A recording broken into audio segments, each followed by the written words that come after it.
believe. One love. What about a one heart? What about let's get together and feel alright? As it was in the beginning. One love. So shall it be in the end. One heart. Alright. Give thanks and praise to the Lord, and I will feel alright. Let's get together and feel alright. One more thing. Let's get together to fight this holy Armageddon. One love. So when the man comes, there will be no doom. One soul. Have pity on those whose chances grow thin. There ain't no hiding place from the Father of creation. Yeah, yeah. One love. What about the one heart? What about the let's get together and feel alright? I'm pleading to mankind. One love. One heart. Give thanks and praise to the Lord, and I will feel alright. Let's get together and feel alright. Give thanks and praise to the Lord, and I will feel alright. Let's get together and feel alright. 1, 2, 3, up!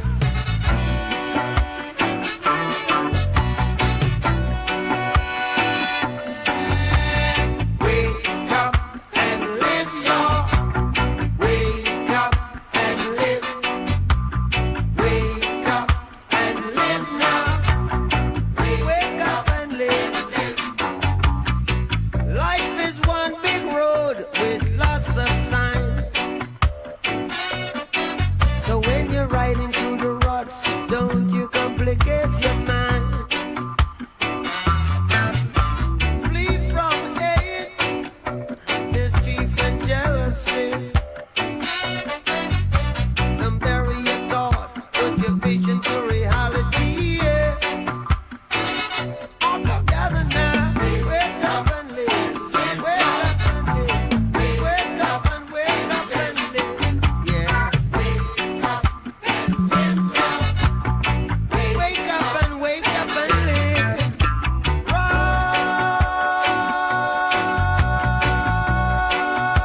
Rise, ye mighty people. Yeah. There's work to be done, so let's do it a little by little.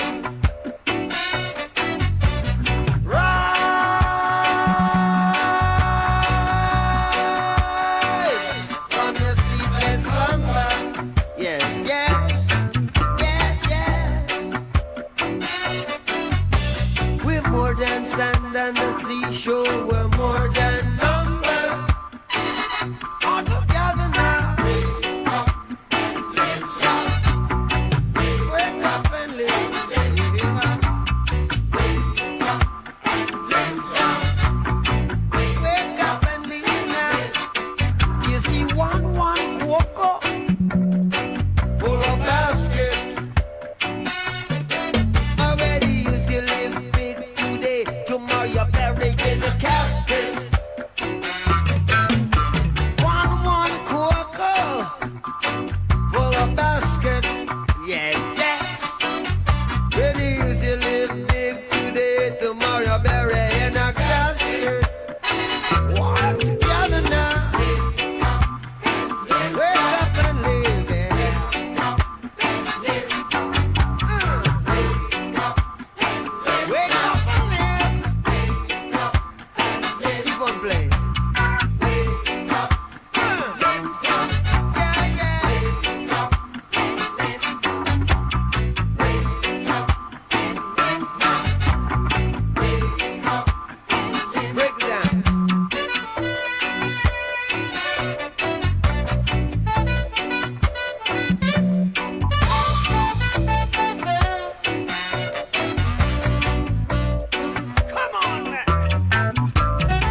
Life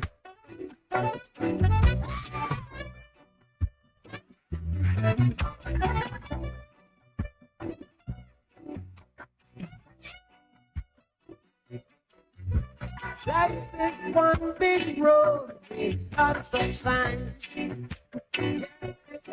So when you're riding through the ruts, don't you complicate your mind. Flee from hate, mischief, don't bury your dog, put your dream to reality. Walk together now. And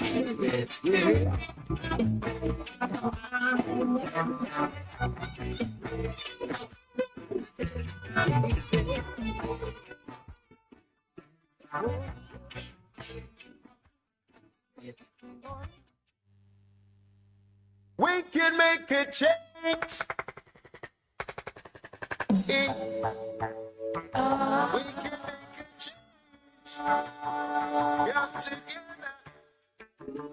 Oh, we. If we don't change up the body, then Club in Kingston, Jamaica. This is your host, Minett Lawrence, with me, Pastor Percival Palmer, and this is the Morning Connection. Welcome to those who have joined us online and those who have joined us on air, our favorite people, those, as you like to say, the ones in the taxi cab, the ones in the buses, the ones who are keeping their radio tuned in to their favorite station. Good morning to all of you. This is a great day. I mean, I am, for one, exams are underway. The teenagers are doing their thing. This morning, I know some of you have principles of business. I know that my son has principles of business. And there are other subjects. What does Jonte have today? Does he have exams today? No. Rest day for the team?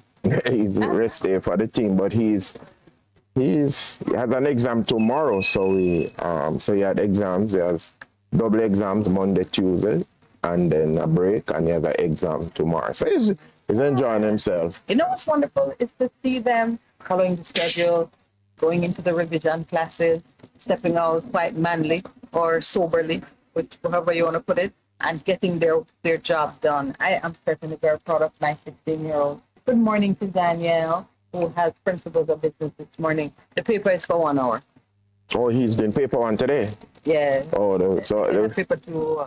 You had paper two already? Yeah. Yeah, it did? Okay, so it should be interesting, but yeah, we're going to mash up the exam today. Right, Danielle? But of course, that boy was born to do business. I hear you. Yeah. As you are a woman of business. So now the meaning is becoming clear. The meaning become very, very clear for you. I'm pleased that you chose to do principles of business because we are trying to build a nation of entrepreneurs and smart young people who can create wealth using their own skills and, natural abilities. So I think it's wonderful that, he chose it or you told him to do it? Oh, no, he chose it. This young man, he had his YouTube channel from he was, what, 8 years old?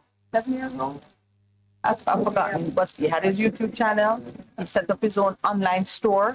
Okay. He does some amount of engineering work, restoring and rebuilding fans. Okay. Yeah, so he set up his own store when he was probably about 10. Okay. He must have been the youngest contractor. Getting wholesale prices from, one of the local stores that sell the kind of equipment and appliances that he favored. And he has had the ambition from an early age to own and operate a factory where he makes things in accordance with his own design and specifications. So when he chose principles of business, I said, what? He's the child after my own heart. He knows to pursue the knowledge that is important to achieve his ambition. So we're proud of our young ones who are stepping out, and notwithstanding some of the grim signs that are around us as a nation, we believe that they have a bright future. What say you, Pastor Percival? There's always a bright future in God, because he speaks the things that are not though they are. And remember, in the beginning, the earth was without form or thing, and he just spoke. He spoke the creative word. And it was established. And then what he went ahead and did, On the different days, he spoke, and it just came into being. So God emerged. God, out of chaos comes order, and that is what we are declaring over our nation today. Out of the chaos that we see engulfing our nation, we speak order. We speak right alignment with the principles and the word of God today. Amen. All right, we're going to take our first break. It's 6:30 a.m. Good morning to you, Lloyd, back at the studio. We're here, and if you're looking at us online, you see how beautiful the day is. So please stay tuned. We'll be right back.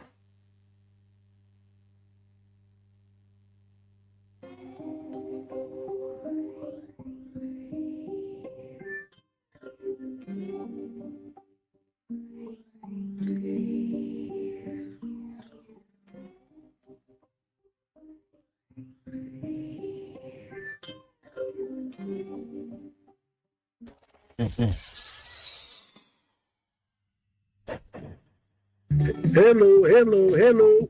Pastor Howard Palmer here, coming to you from New York City this and every Saturday morning, 6 a.m. to 8 a.m. That's right, 6 a.m. to 8 a.m. this and every Saturday morning, right here on Bess 100 FM. Don't you miss it. Bess 100 FM is the authentic voice of Jamaica, promoting your prosperity with better vibes and better music. Let us promote your goods and services for you. Advertise with us. For more information, call our office at 876-276-8935. That's 276-8935.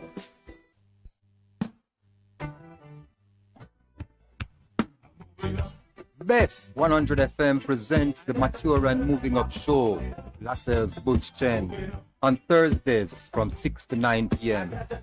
Welcome to this pioneering radio program on our continuing work in our maturing years, compellingly defined to educate and liberate the younger generation. Tune in. For a better choice in all your electrical supplies, A, authorized 3M dealer and better brand names. B, better service including free island-wide delivery. C, all major credit and debit cards accepted. It's ABC Electrical Sales, shop number 8, Hagley Park Plaza, Kingston 10. Open Monday to Friday, 8 a.m. to 5 p.m., Saturday, 8 a.m. to 4 p.m. We make your electrical jobs as easy as ABC. Call 754-382-528 or fax 754-3659. ABC Electrical Sales, for a better choice. Grandpa, where are you going? But see, I have business down by JPS and I need Steven to take me. I'm going to see what I owe and pay. You don't have to leave the yard, Pops. Just call 888-225-5577. You mean to tell me, say, me not have to wait in line anymore? Grandpa, I registered your account. So when you call from this phone, JPS already knows you and then just give you information. Look where me live, Fissy. Thank God for you young people. Bess 100 FM is the authentic voice of Jamaica, promoting your prosperity with better vibes and better music. Let us promote your goods and services for you. Advertise with us. For more information, call our office at 876-276-8935. That's 276-8935. The Morning Connection is not your usual talk show. We aim to stimulate discussion and chart new paths to self-empowerment. So please join us, Minett and Percy, on The Morning Connection, Mondays to Thursdays, 6 a.m. to 10 a.m. on Bess 100. The hottest radio station in the planet. Bess FM.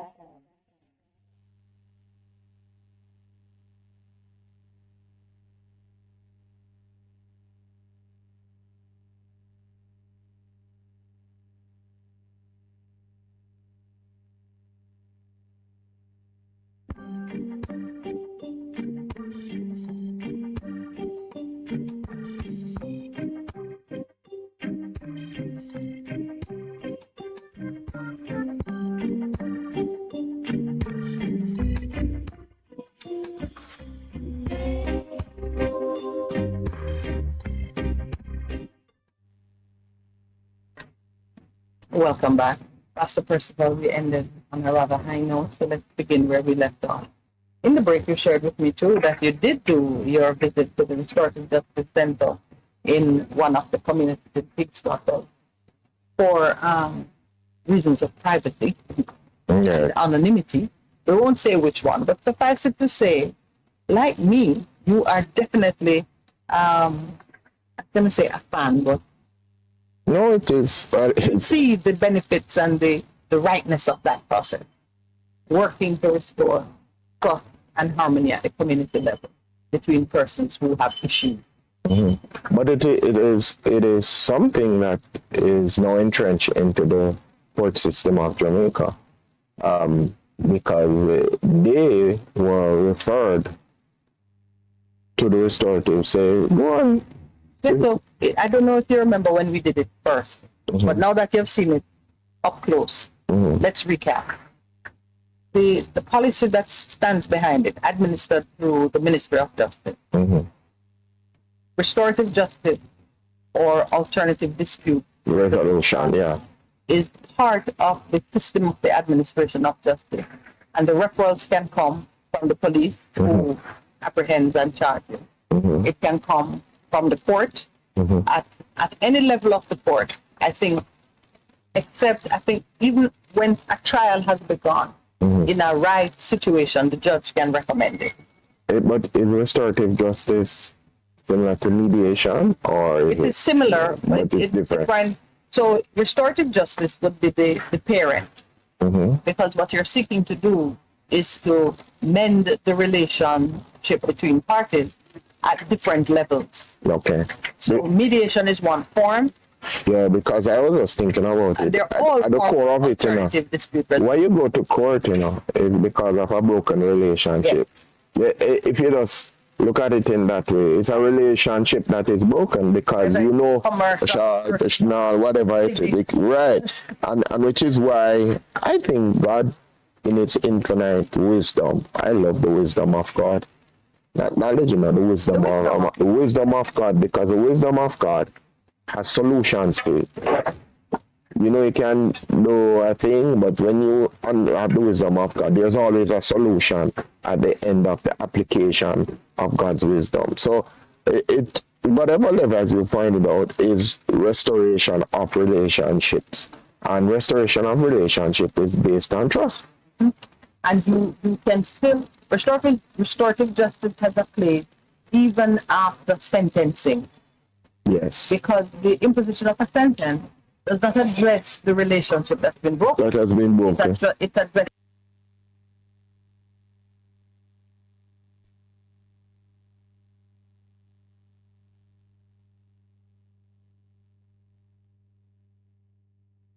important element of natural justice.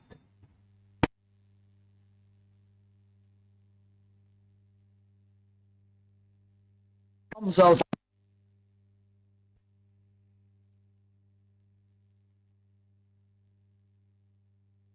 human.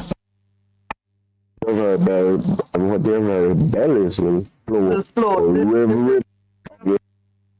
Right.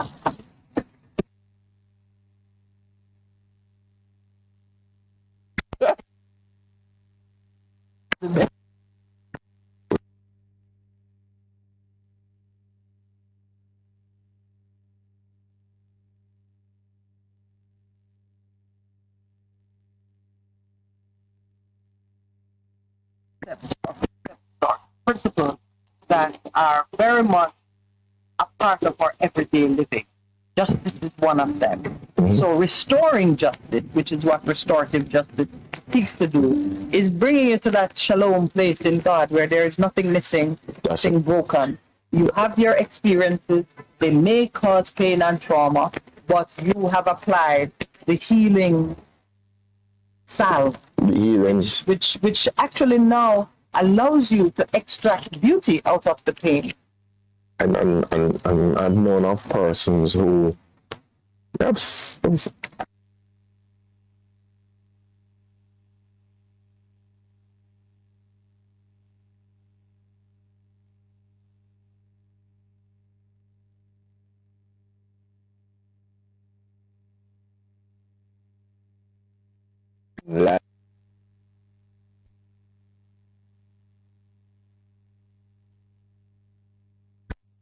see where they went wrong or hard to accept. Even important to see the impact that it had on the other person. You know, speaking now in the language of restorative justice, not to see where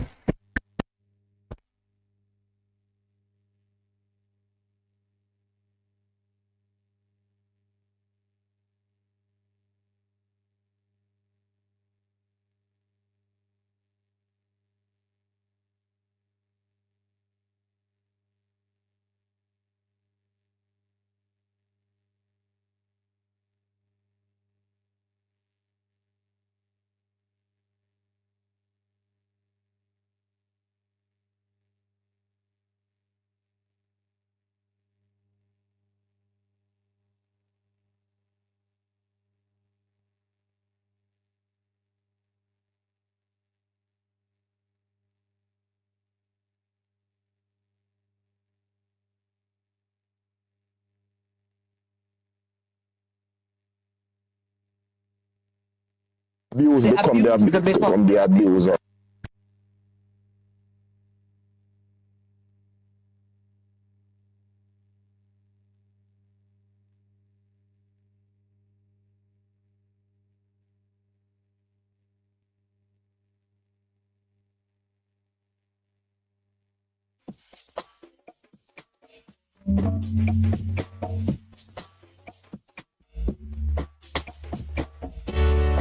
I can see clear now.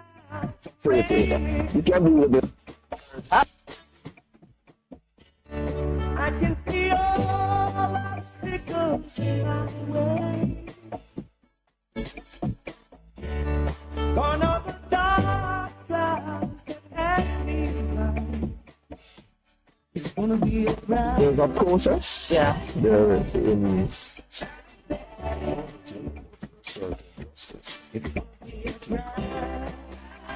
Right, sunshine day. When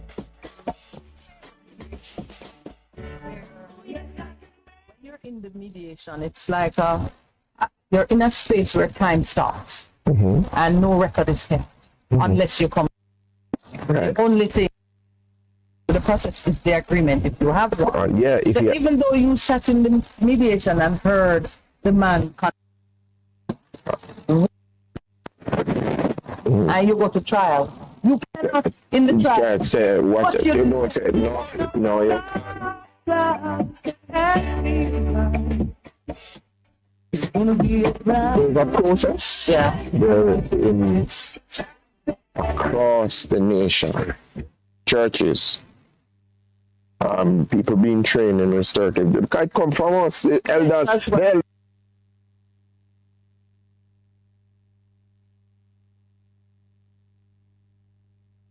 the experience. Say. When You try again.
must cross,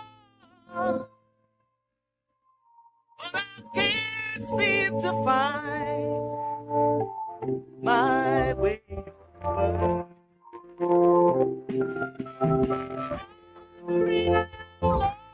Lost as I travel along, while it's all over. Must cross, and it's only my will that keeps me alive. I've been washed up for years, and I merely survive because of my pride.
You know, the king sits in the court.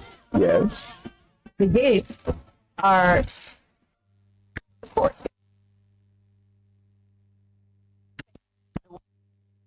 But you have to, but if you are a good leader, you sit at the gates. You sit at the gate. You go at the gates and court and see what is happening. And let's look at the restore the gate. At the gate. Before it becomes something that needs to get. Yeah. You can win the heart, make the change. Make the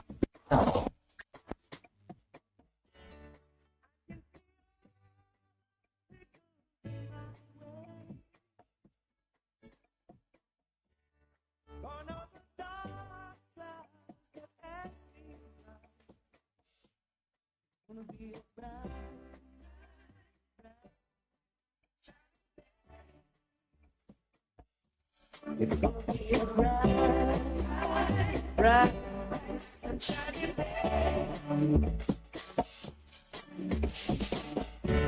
Oh yes, I can make it now. Pain is gone. All of the bad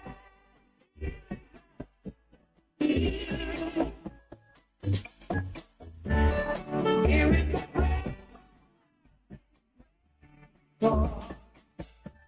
It's gonna be a bright, bright, bright, sunshiny day. You're simply the best.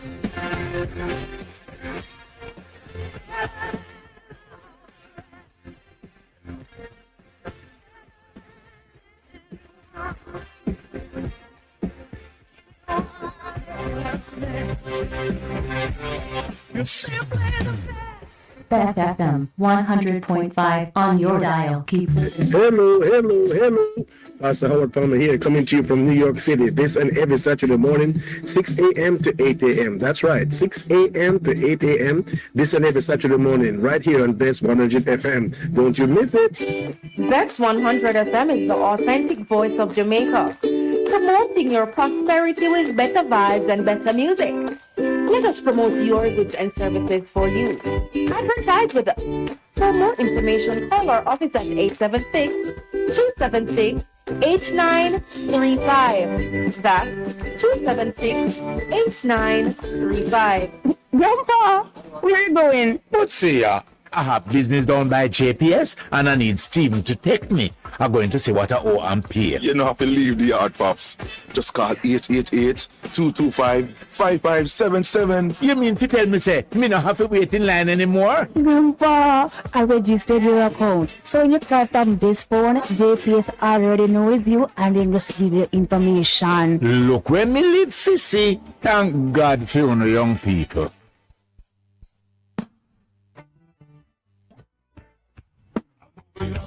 Bess 100 FM presents the Mature and Moving Up Show, Lascelles Butch Chen, on Thursdays from 6 to 9 p.m. Welcome to this pioneering radio program on our continuing work in our maturing years, compellingly defined to educate and liberate the younger generation. Tune in and welcome. Veteran Printers for all your printing needs. We specialize in calendars, flyers, brochures, and more. Call us today at 968-7506. That's 968-7506. Or visit us at 4 East Bloomsbury Road, off Hagley Park Road. Veteran Printers, your best choice in printing.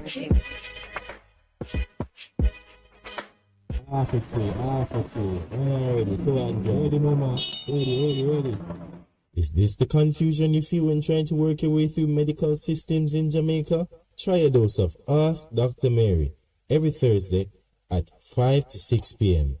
Let Dr. Mary help you understand your medical problems and bring you to a calmer place.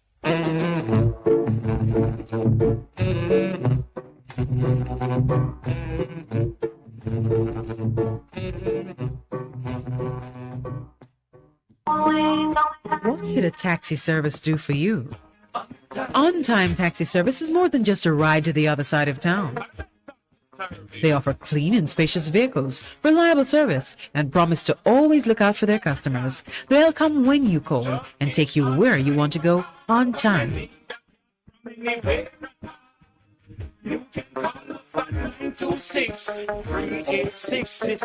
We are something special on the road.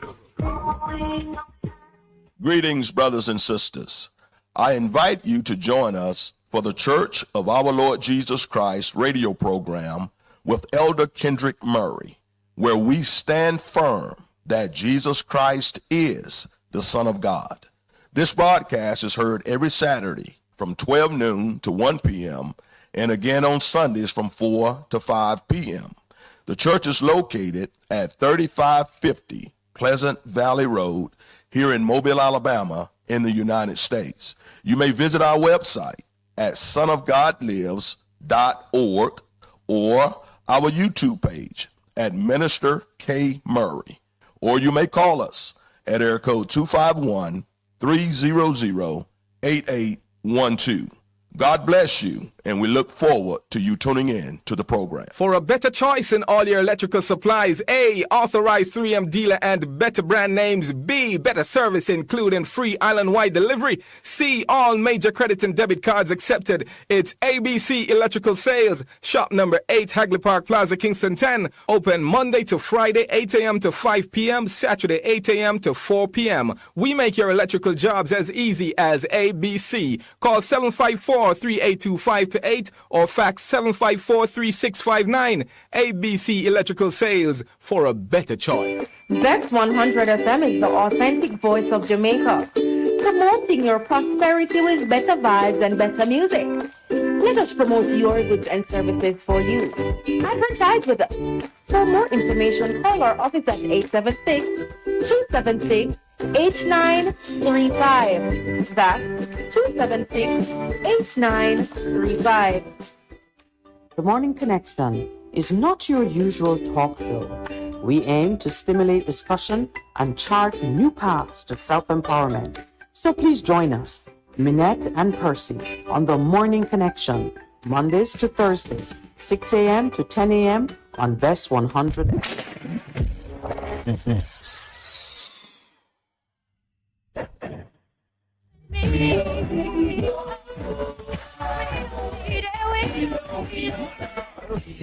The Jamaica Anti-Doping Commission, in association with the Jamaica Information Service, now presents Jadso and You. In this edition of Jadco and You, we will focus on the importance of whereabouts information. Stay tuned. Did you know that the World Anti-Doping Code defines doping as the occurrence of one or more of the anti-doping rule violations? There are 11 anti-doping rule violations, and one of them is whereabouts failures. It is no secret that being an athlete comes with great responsibility. Part of that is ensuring that you can be located for testing. Whereabouts information is provided by athletes included in Jadco's 3 testing pools indicating their location at specific times. Athletes are required to make a quarterly whereabouts filing that provides accurate and complete information about their whereabouts during the upcoming quarter. Information must be updated as necessary so that it remains accurate and complete at all times. Athletes included in the Registered Testing Pool (RTP) and Lower Testing Pool (LTP) must provide information that includes identifying where they will be living, training, and competing during that quarter so that they can be located for testing at any time during that quarter. Whereabouts information for athletes in the Team Testing Pool is usually filed by the team's respective federation or association. Athletes in Jadco's Registered Testing Pool and Lower Testing Pool must add whereabouts information for the upcoming quarter to the World Anti-Doping Agency WADA's Anti-Doping Administration and Management System ADAMS by specific deadlines. To facilitate the submission and updates of your whereabouts filing, WADA has developed an ADAMS Athlete Central app. Once you receive your ADAMS username and password and access ADAMS and Athlete Central, you will be guided through the process for completing and submitting your whereabouts filing.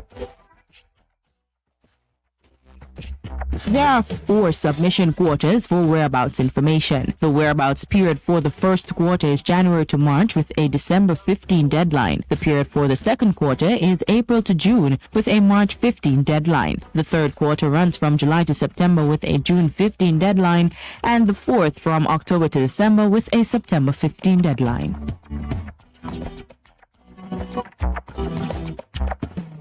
Athletes in the Registered Testing Pool, if you fail to submit the required whereabouts information of an upcoming quarter by the first day of that quarter without an adequate reason, this may constitute a filing failure under the anti-doping rules. Submitting incomplete or misleading information may also constitute a filing failure. It is imperative that you update your whereabouts information as soon as there's a change of plan. Doping control officers must be able to find you at your location with no advance notice. If you are not at the location specified in your whereabouts information within the 60-minute time slots when a doping control officer visits, this may constitute a missed test. If you commit 3 whereabouts failures, which can be a combination of filing failures and or missed tests, within a 12-month period, this may constitute an anti-doping rule violation, ADVR. The sanction for this is a period of ineligibility of 12 to 24 months for a first offense and more for second and subsequent offenses.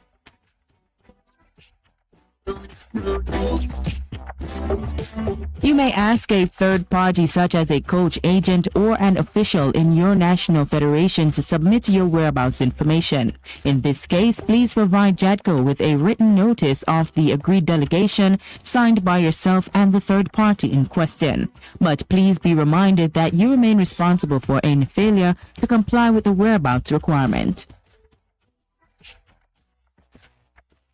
To learn more about the fight against the doping in sport, contact Jadco at 876-929-3500 or visit our office at Balata Multiplex, 1 Balata Avenue, Kingston 10. You may also log on to our website, jadco.gov.jm.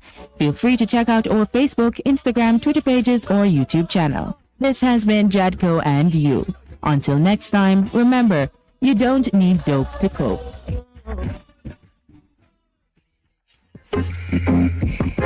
A production of the Jamaica Information Service, the voice of Jamaica. We're just a click away. www.bestfm.com. Streaming live on the internet. The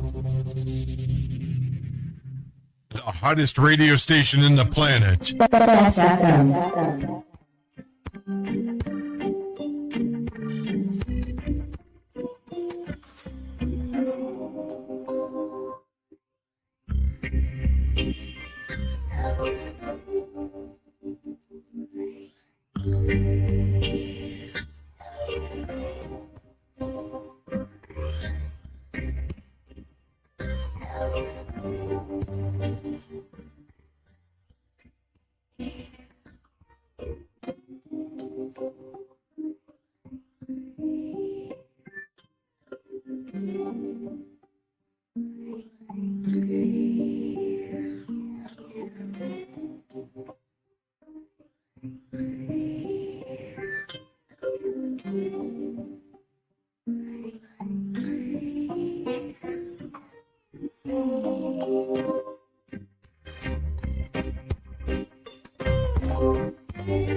Good morning and welcome back. Thank you for sticking around. This is the Morning Connection. We're live at the Beginning Club in Kingston, Jamaica. The Morning Connection, as you know, is Best FM. Salute to the day. Pastor Percival and Minett greeting you and having conversations, looking into issues with a view to helping you shape your response to the drama and the crisis. Drama. Navigating your day, commanding your morning. As we're talking, I mean, it's in the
We can make a change. We can make a change. Get together. Oh, yeah. If we don't change up the valley, then we'll just sit there. We're always gonna be the victim. If we don't change up the valley, then we'll just sit there. We're always gonna be the victim. Bibles declare Rastafari glory. I listen as he manifests his life. Now I shall tell my story, 'cause his story has been lied, yeah. Contradicted himself in every illustration, and they're making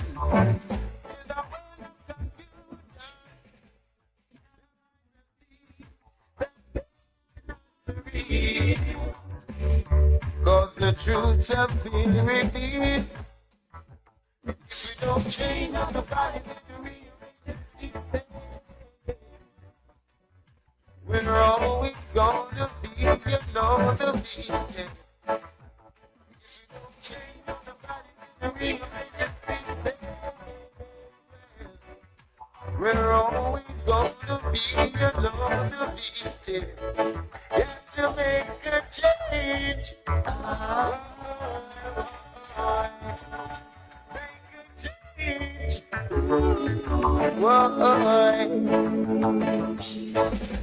Treating our people like this, and true loss of vanity. We never seem to acknowledge to the weak and the feeble. To yourself that tolerance, because you've been for underprivileged. Now it's time for us to reinforce ourselves. Who's gonna do it for us? None but ourselves. If we don't change on the body, then we are we're always gonna be the victim. If we don't change on the body, then we're always gonna be the victim. If we don't change on the body, then we're always gonna be the victim. My heaven declares Rastafari glory. I listen as he manifests his life. Now I should tell my story, 'cause his glory has been light. So if we don't change on the body, then we'll just sit there.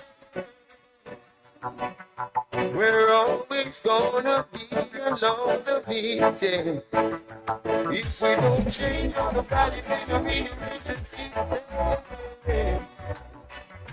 We're always gonna be the victim. If we don't change on the body,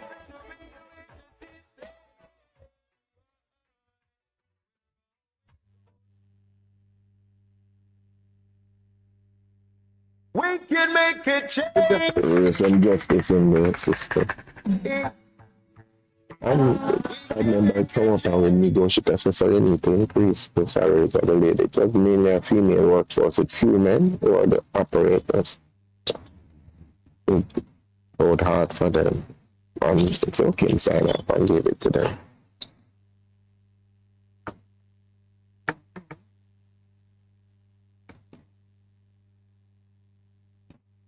Welcome back. Welcome back. Again? Yes. In unity. Yeah. So I love it that Pastor Percival got his in-depth tour of what the restorative justice center and the system is meant to deliver at the community level. And needless to say, he's in love with it.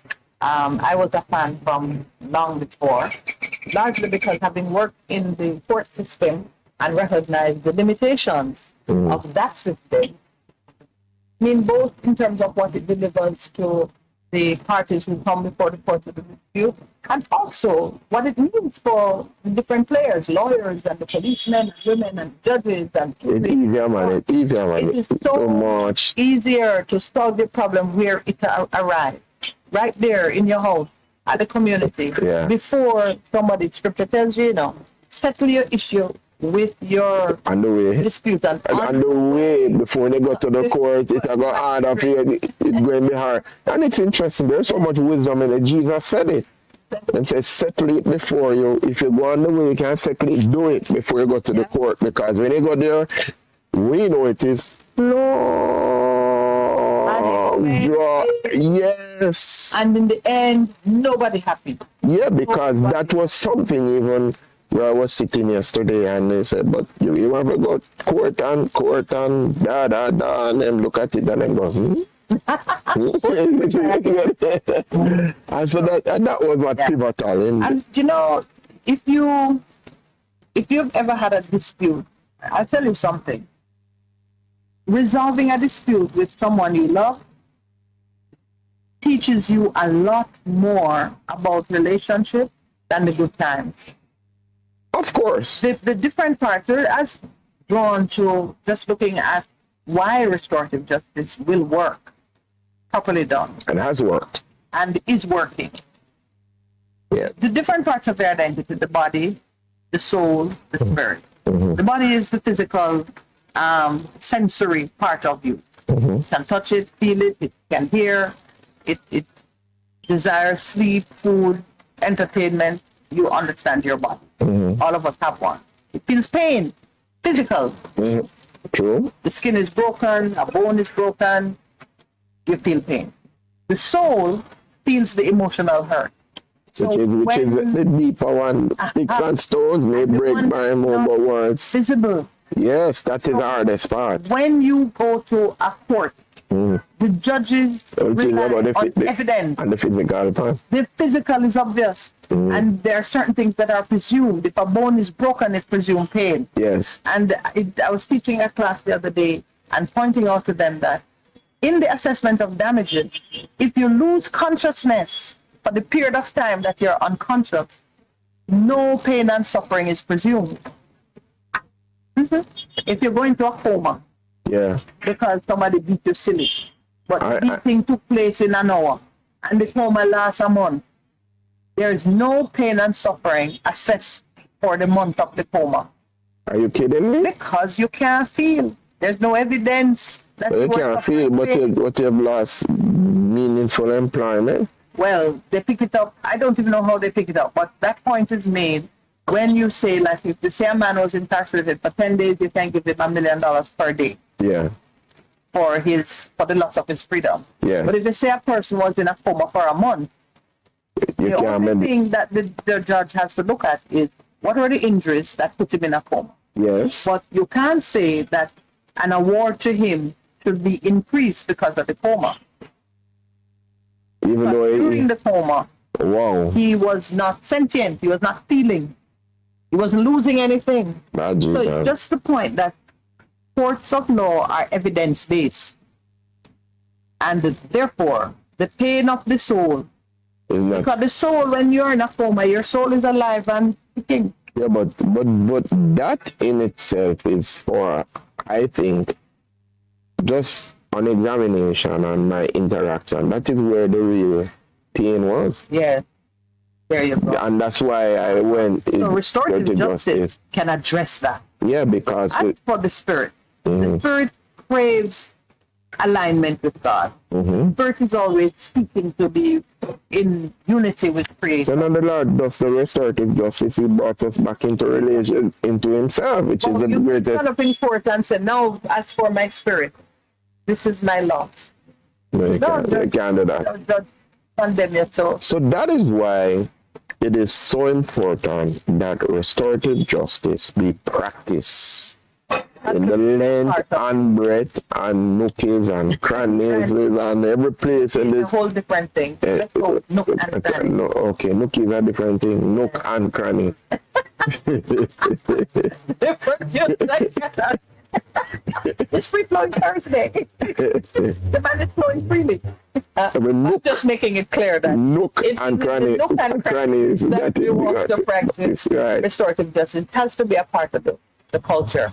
Yeah. The truth is, it is a part of our culture. We are a speaking people. And even though we get loud sometimes, and we cuss off everybody sometimes, yes. It requires those of us with the maturity to stay in the conversation and bring it around, because the pathology of a dispute is pretty known. Yes, it is. And a lot of times, I'll just smile. And remember I was telling you about what happened to me, and I was that restorative justice happened. Yes. And with the lady, the only thing left she did have to do was live up. she was going through that phase of the dispute. And I'm going, all right. You have to have the maturity and the wisdom not to join her and make it become a raging inferno. No, man. That's why it says what the Bible speaks about. Soft answer turn it away wrath. And even when you're practicing it, I remember that the grievous words were stirring up anger, and it was becoming very hard. And the facilitator had to say, all right, calm down. You have to set ground rules. This is how we behave, and you don't not she or him, call the person by their name, because that is a very important part of the restorative justice. If it's a person, it's not a him or a she or an aggravation. or a race builder. Well, it is. I'm wondering what happens now when you have he, she, him pronouns. What pronouns and he says? Can I tell you? You say it and we're laughing, but I think in that situation it's more important to acknowledge the person's identity.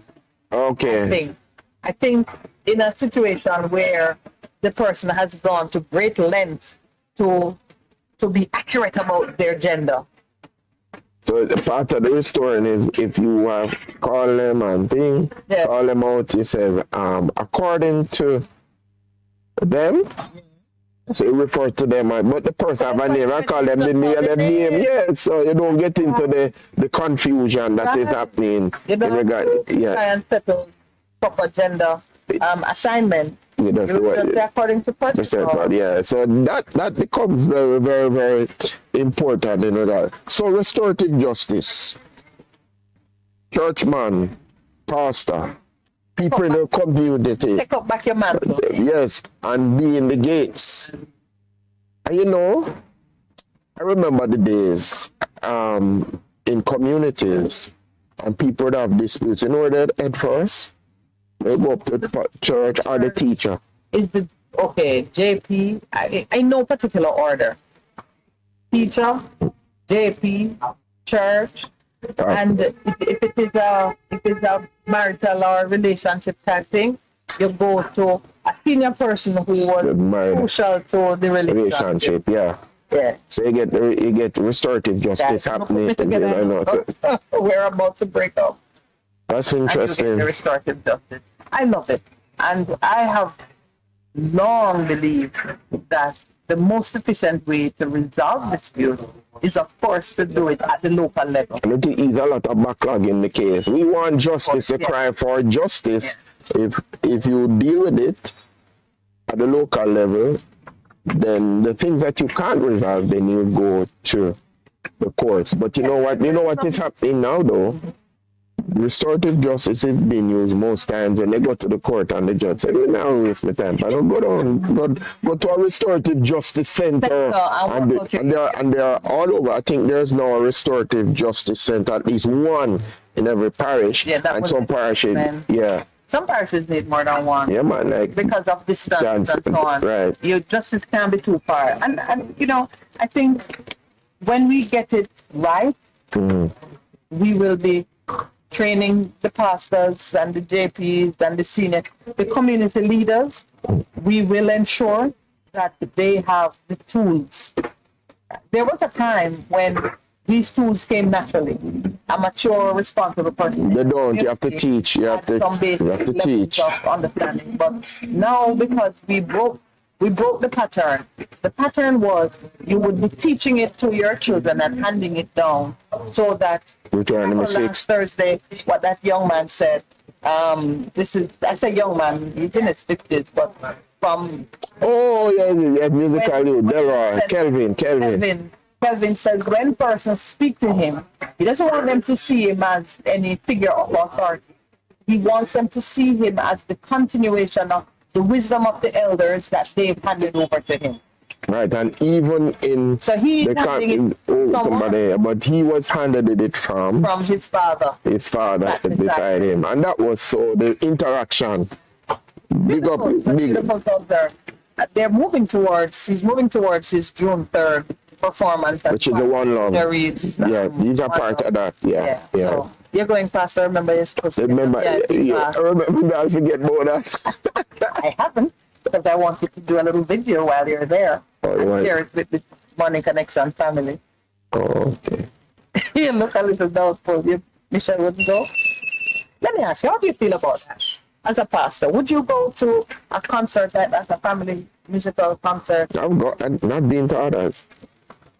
Yeah. Well, it says One Love Family something. No, I've been. He's targeting family, Junior Reed. They advertise it as a family show. One love. You know, I'm not one of those persons who believe that being a child of God means that you can't enjoy what people like to call secular music. The culture is what the culture has to offer. All right. Before we get to the top hour mark, I just want to give an indication of what we're going to be doing today. Happy birthday, JPS Cole. Do you see, you have to sing and dance when you know. Happy birthday to JPS Cole. Happy birthday to JPS Cole. Happy birthday, JPS Cole. Oh. Happy birthday to you. They're not playing with sing because we could have never survived on that. You don't take back their money. Not their money, their energy voucher. Oh, jeez. No more we celebrated them today. Yeah, we're celebrating 100 years. JPS is 100 years old. So their PR manager, media and PR manager, Audrey Williams, is going to be back here with us. The very energetic. The vibrant, the vivacious. She's going to be back here with us at 8:30 this morning to talk about some of JPS's milestone achievements in this 100-year-old run. Now, most centenarians stop running somewhere around 70. True. But JPS is now at their prime, and it's wonderful that with the corporate entities or persons, the older you are, the better. The truly the better. The more mellow you become. Yes. So I think JPS is having a season of love and understanding from their Jamaican public at this time. It's increasing. It's getting better. It's getting better. Their position as partner for the future is something that we have to come to terms with it and figure out how we're gonna power the nation into the future. So they're gonna be here talking about some of the fun things they've done. You know, they used to operate the tram cars. I know. So they were in transportation. I know, but do you know there's a tragedy with JPS? You ever heard about that one? I don't think they're reporting that as a milestone. No. The tram car accident? No, not that. What is the tragedy? Again, in terms of relationships, where they used to have a hydro plant on River Road, as they called it, and they were cleaning and so on, and somebody misadvertently, the guys in there working, misadvertently turned on the water to do that. Yeah, that's what we remember on our birthday. I know, but how long ago was that? A long time. River Road is up. Stony Hill side here. No, man. River Road. When you go into Bagua. Bagua? Yeah. They're angels. Oh, okay. The dam, yeah.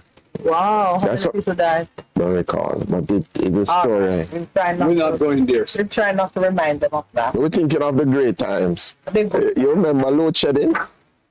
Those are good times, eh?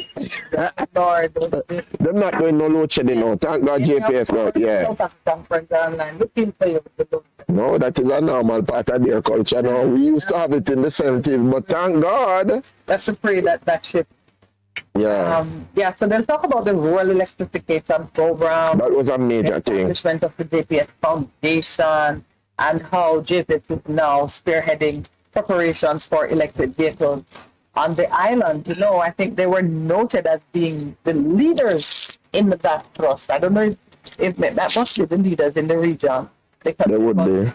I remember my sister was working on that project with IDB funded. Undoubtedly, when they are the leaders. Some Palmer Energy. I mean, I know actual Palmer Energy. Some Palmer Energy. All right, so JPS will be with us. And we had also, some time ago, when interviewed a wonderful lady, Dr. Rose Lewis, was on air with us. She was at the time, she had thrown her cap in the ring as a candidate to lead the overseas diaspora association. I'll get the name right by the time she gets here. She's in Jamaica on some other business, and would you believe it, we made contact, and last night she called the producer and said she would be so happy to just come by. All things diaspora are of interest to yours truly, and Pastor Percival too. Yeah, diaspora is powerful. That God has set it for the diaspora to play a very important role in the unfolding of things globally. Every country of note has a diaspora. And while you are in exile, while you're away from home, learning new things and building other societies, God has a plan for you when you come home, because you will come home. And it doesn't mean that you will necessarily come home physically. It means your heart will be turned to your nation of origin. And whether your resources come home, your brain power come home, or your children come home. Daniel himself, who interceded for the release of the Israelites at the end of the 7th year, he never went back. He never went back. He never did. He just prepared. No, poor Daniel. All right. I need to say goodbye to my Daniel, who is about the head of, so he can be at school and he was learning. I went here teasing him that he was the one who interceded at the end of the 70 year. Daniel of the Bible was taken into exile as a young man, 16. about his age, yeah. Just about I went to university there. And he spent 70 years plus there. Absolutely. Yeah. He died in exile. But what influence he had? Across 3 empires. I mean, even the Magi who came at the time of Jesus' birth. Some people are saying that it was he who planted it. Absolutely. He planted it. He made a record. He left writings behind in Babylon, which laid the foundation for the study, the scholarship around when you see the star, something is happening that is of global significance. Amazing, man. Absolutely amazing. That's why you have to write. I say to people who have their brilliant ideas that burning a hole in their head, write. You never know.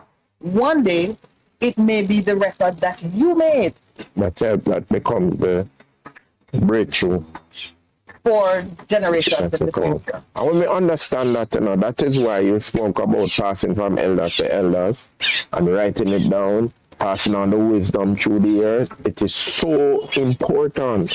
What has happened, our generation, I was talking to somebody at my alma mater, and he was saying, your generation, he was pointing the finger. I says, this is a younger person. Younger person to me. So he's accusing. Yes, he said, your generation. When I hear you calling out names of who are your classmates, he says, those people are renowned in this country.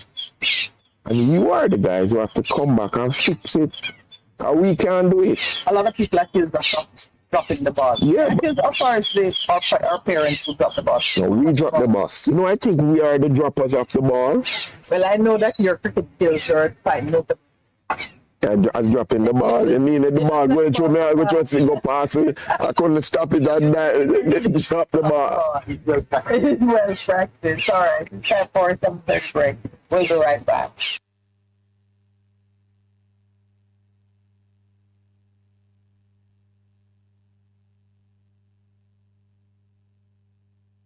www.bestfm.com.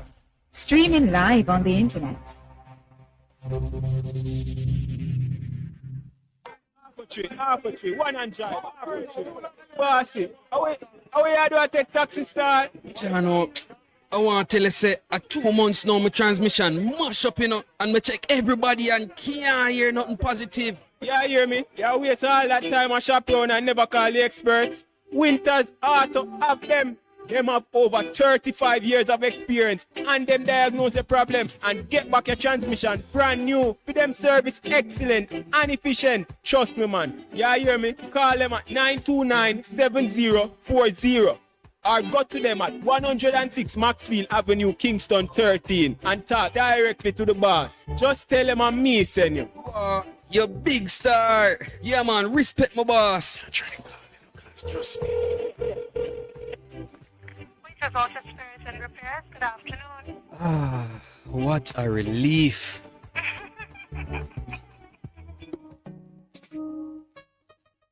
There will be days when you're too tired to move, to drive, but you think you have to because your vehicle won't wash itself, right? But no, you don't have to visit a car wash.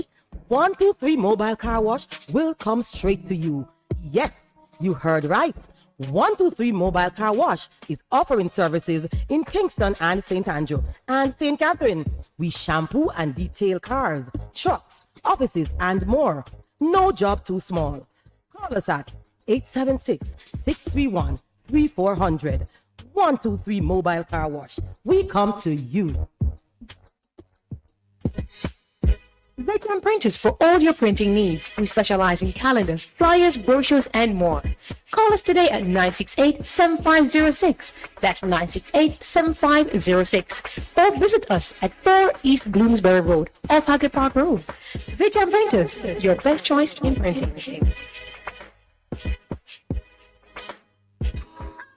Hey everybody, Apostle Prophetess Dr. Juliet Fagan here. I've got some good news for you. Many of you have asked and God has delivered. Guess what? Join me this and every Sunday. That's right, this and every Sunday evening, 7 p.m. until 8 p.m. Catch me right here on Beth 100 FM. That's right. On Friend of a Wounded Heart, an extension of Vision Miracle Church of God. And so on behalf of Bishop Leroy, myself, and all the brethren of Vision Miracle Church of God, I'm looking forward to having you Sundays, 7 p.m. until 8 p.m. right here on Bess FM 100.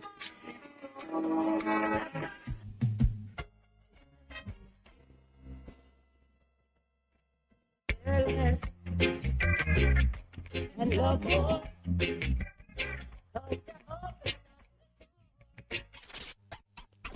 Live, camera, volume. Live it up Fridays on Bess 100 FM. 10 a.m. to 2 p.m. with I, Ibi Lion, each and every Friday. Giving you the better vibes heard everywhere.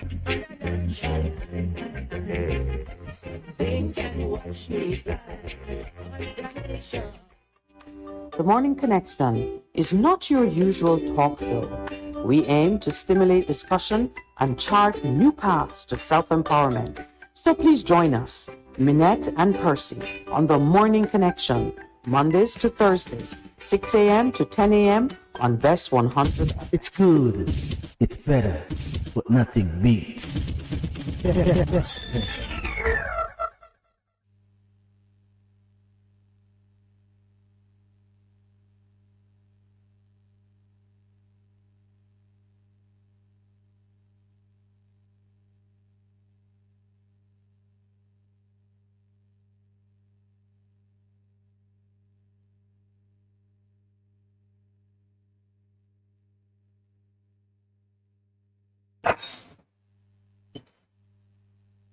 Welcome back.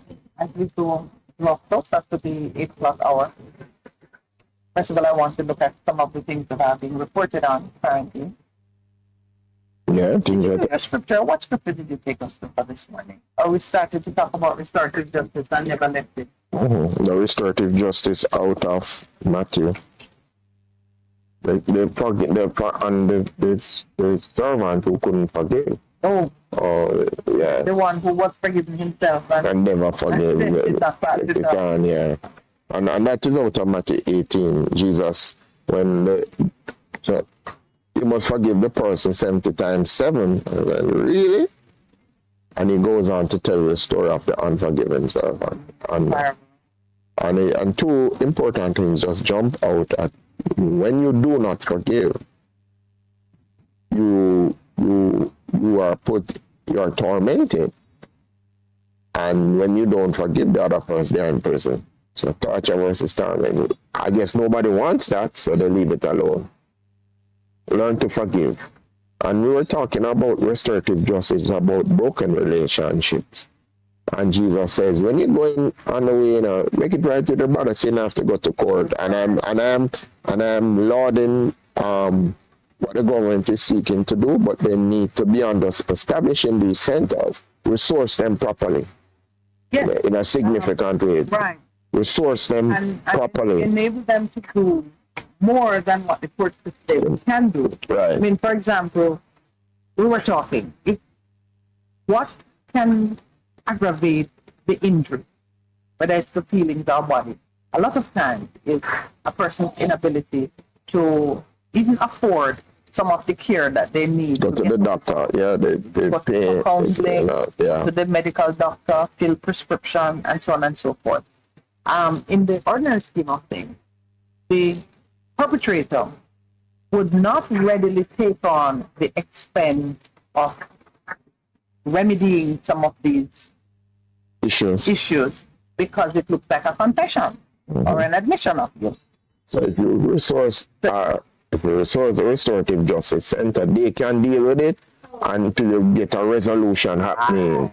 And then you can say, all right, we paid us back. It took a long time before the court system itself started to have to make provisions for what are called interim payments. You're on your way to a final resolution, but there are expenses which are pressing, and if left unattended, could make the situation worse. So now courts have a provision where an injured party can apply for interim release of funds, but you have to file the application. You have to fight for a date in the court system. So you may need to do something tomorrow or next week. But when the need arises and you file the application, you get a hearing date 2 months away. It doesn't help. And it's not something that can easily be addressed by the court, because the court have finite resources in terms of the number of judges and the number of hours in the day, and urgent things are all competing for space on the calendar. But if at the community level, your restorative justice centers have the resources to make provisions for certain things pending final resolution, it can certainly help citizens to address their dispute. The immediate things right now. Environment with greater immediacy. So we talk about injury to the body. There are things that can be done through the restorative justice center that can hold a position until you get into the environment where a proper assessment of loss and orders for compensation can be made. So there's a role for the court which can be preserved with more effectiveness if these centers are playing their role. And not only playing a role, being resourced. You can have a role, but you can't do it. That's true. When we always say in church, water more than flower. Because there are so many needs that pull at you, and you have to determine which one it is. And just as another side, as we talk about that, water more than flower that the road, when they say inflation rate has gone up. Maybe if you have anything for next week. It's a serious thing. The amount of people that we have a program that helps people with packages, and more and more I have to be saying, oh God, how do we deal with it? And it's the elderly, the vulnerable person who are coming, I don't know if you ever walk down where Missionaries of the Poor is.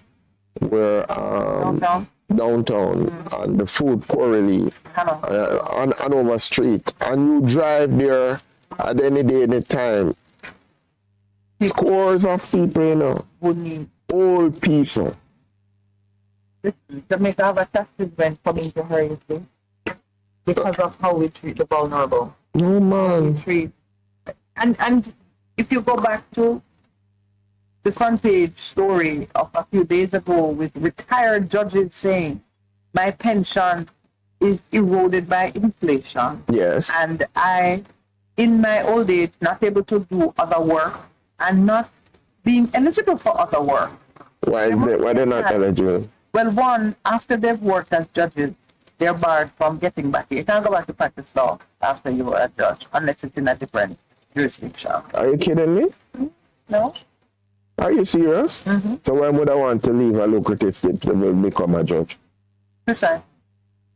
So even though the salaries might be not being significant, they're really doing service to the country. They are doing service to the country. And that service doesn't end, and the recognition doesn't end when they step away from the bench. When you consider that there are judgments which are still speaking today because we're precedent-based. So a judge made a decision in 1970. It's still being cited today. Their work continues to speak long after they have stepped. So why is it? So I when we were reading that story Monday,